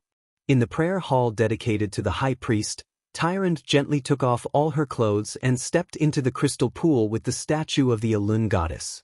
She allowed the holy water that poured out from the bottle in the hands of the Elun goddess to drench herself, allowing herself to enter a state where she forgot about everything else and began to communicate with the goddess. Luo Ning and the others heaved a sigh of relief after being brought by a priestess to what should be a guest house in Mount Hyjal. It had not been easy to get here. Because it was still early, Theramore had not formed yet, and there were no magic portals. They had no choice but to cross the endless sea by ship. The fleet that crossed the sea was not large. There were only 7 ships, which attracted the attention of a medium-sized Naga clan. They had fought Nagas, killed Murlocs, and even fought a giant octopus with tentacles that were more than 10 meters long. After coming to Theramore to resupply, the journey was still passable. However, after landing in Azhara, they almost killed their way here. They had killed countless Nagas and satyrs along the way. After entering Grey Valley from the west of Azhara, they were ambushed by 200 Night Elves. Fortunately, they could barely speak the Night Elven language, so they escaped. One had to know that Luo Ning's group didn't anticipate the power of the first arrow at all. Although it was a warning arrow, they did not react in fear until Luo Ning's magic shield was destroyed. Fortunately, it was a false alarm. In the guest house that was filled with purple and green colors, Luo Ning stared at the green outside the window from the balcony on the second floor. He could not help but say, "How peaceful. I hope this peace can last forever." Unfortunately, we are here to report bad news. Lilith raised her head slightly and immediately lowered her head to her work. She was using the special juice for rangers to maintain her bowstring. Not far away, Riadaline was doing the same. Originally, the leader of the Blood Elf Paladins could not leave, but considering that Mount Hyjal was fighting against the Scourge army and the demons, Duque still sent her to be the vanguard. Only Brigida Bendis responded to Luo Ning. "Without our fight, there will be no peace for our descendants. That's what my father always told me." Bridget subconsciously combed her slightly longer hair. Luo Ning was a little surprised. "Oh, I didn't expect you to have children." Bridget blushed, and then a little sullen. "Don't look at me like this. I have a more feminine nickname, Bridget. Also, my father has long ordered me to get married and have children before I turn 25. Only after I have children will I be allowed to join the army again." Luo Ning was speechless.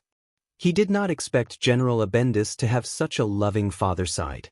As they chatted, they did not know that at the same time, Tyrant Whisperwind, who had finished praying to the goddess Elun, met the prophet Mediv in the side hall. Chapter 888. The Mediv, who had lost almost all of his power and could only be a prophet, had once thought about how to convince a leader who had guarded his own world for nearly 10,000 years. It wasn't an easy task. Unlike Quell, the loss in the past, the High Elves could still barely interact with human society. The Night Elves were completely isolated, and the ecological cycle of the entire society was a complete closed loop. They didn't need to communicate with the outside world. They didn't need to buy anything from the outside world.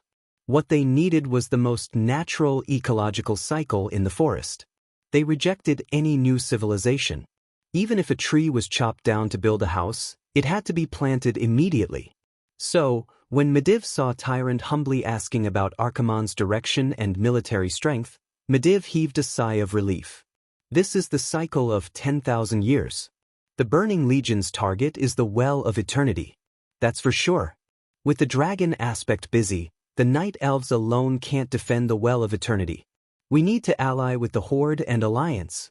Alright, next up was the story of an agility-based hero and an intelligence-type hero having a war of words. Round 1.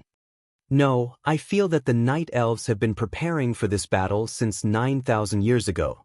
We can definitely deal with the Burning Legion, Tyrant said. Since you're confident, why don't you add 2 more layers of insurance? Tyrant used proposition, and Mediv used an even more incisive, great proposition. Tyrant lost. Round 2. It's not a good idea to increase our military strength. It might cause chaos. The Night Elves, Beastmen, and humans fight differently. It doesn't matter. Everywhere else is protected by the spell formation in the mountain range. There's only one way to Mount Shanger, and it can be guarded by beastmen or humans. We can whittle down the Burning Legion's military strength. Tyrant used great proposition, and Mediv used counter-argument. Tyrant lost again. Round 3. Tyrant was a little weak.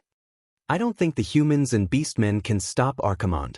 Mediv said, do the Night Elves have the confidence to deal with Archimonde alone? Tyrant used concentrate to defend herself, while Mediv used provoke. Tyrant was defeated again. According to what you said, you were once possessed by Sargeras, and that's why these disasters started. I would like to ask, on what basis should we believe a prophet who was once possessed by the Demon King? In the 4th round, Tyrant finally managed to hurt Mediv a little with Paradox. However, this was only the final radiance of a setting sun. That's all in the past. The heroes of the Alliance helped me redeem myself. Mediv knew that Tyrant had been beaten black and blue in the War of Words. He immediately activated Memory Kill. I still remember. In the ancient war, it was the 5 dragon aspects who fought with all their might to destroy the demons that were as numerous as the stars in the sky. Tyron's stamina bar, which was the stamina she had accumulated during the Battle of Words, was instantly emptied. All right, in the half-hour meeting, Tyron, the agile hero, was defeated time and time again in the War of Words.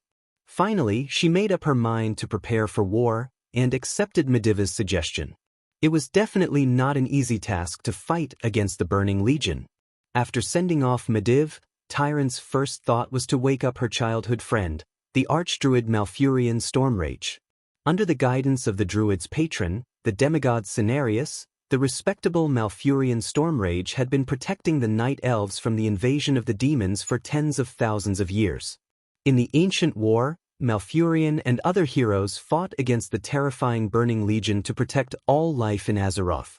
Among them were his childhood friend Tyrant Whisperwind and his brother Illidan. After defeating the demons, he worked hard to lead the Night Elves away from their homeland destroyed by the Burning Legion. They rebuilt their homes near Mount Hyjal and supervised the growth of the world tree, Nordrassil. The dragon aspect, Isra, connected Nordrassil to the Emerald Dream. It was a reflection of Azeroth that was free of war and unaffected by mortals. He allowed all druids, including Malfurion, to enter this country. Malfurion and the other druids had explored this dream for thousands of years. Sigh, it's time to wake him and the other druids up. If possible, Tyron did not want to face Malfurion directly, because it would cause awkwardness. How should she describe her relationship with Malfurion? They were more than friends but not lovers. If it weren't for what happened 10,000 years ago, perhaps she would have chosen Malfurion as her partner between Illidan and Malfurion, who were both her childhood friends. But, sigh. Tyrande looked at her exquisite reflection in the pool and suddenly sighed. Now is not the time to be thinking about this. Although it was troublesome to lead a race that worshipped nature and peace, it was not too difficult. She could handle it all by herself. When it came to dealing with the Burning Legion that the Pentashade Guardian Dragons had used all of their power to defeat, even if Archimonde did not have his full power, this was not something that Tyrande could handle alone. Melland. Tyrande's voice traveled through space and reached the outside of the reception hall. Soon, a high-ranked priestess with a purple ponytail appeared at the door. Is it you who summoned me? High Priestess. Summon the sentries. I'm going to wake Malfurion tonight. As one of Tyrande's confidants, Melland immediately understood the importance of the situation. This high-ranked priestess with 2 special purple lines drawn from the corners of her eyes and cheeks immediately bowed and retreated. The next moment, a short melody sounded in the church. Only the guards of the Moon Church understood the meaning behind it. The night deepened. When the new moon rose, Melland had already gathered a group of 500 church guards and was waiting for Tyrande at the entrance of the church. Tyrande was very satisfied. When she appeared at the entrance, she was also dressed in military attire, looking even more valiant and heroic. The exquisite moon-white armor was full of curved silver carvings. This was not just for the sake of beauty. If one looked closely, they would find that each carving was actually constructed from the image of a crescent moon. These crescent moons of various sizes contain the mysterious power of the goddess of the moon, Elun. As Tyrande stepped onto the steps leading to the hall, she could clearly feel the faint moonlight being absorbed by the mysterious runes on her armor. This was the power of the goddess of the moon. Let's go! You're tuning in to the Wang Lin's Journey YouTube channel. Don't forget to subscribe and join us on this journey to catch the most captivating stories.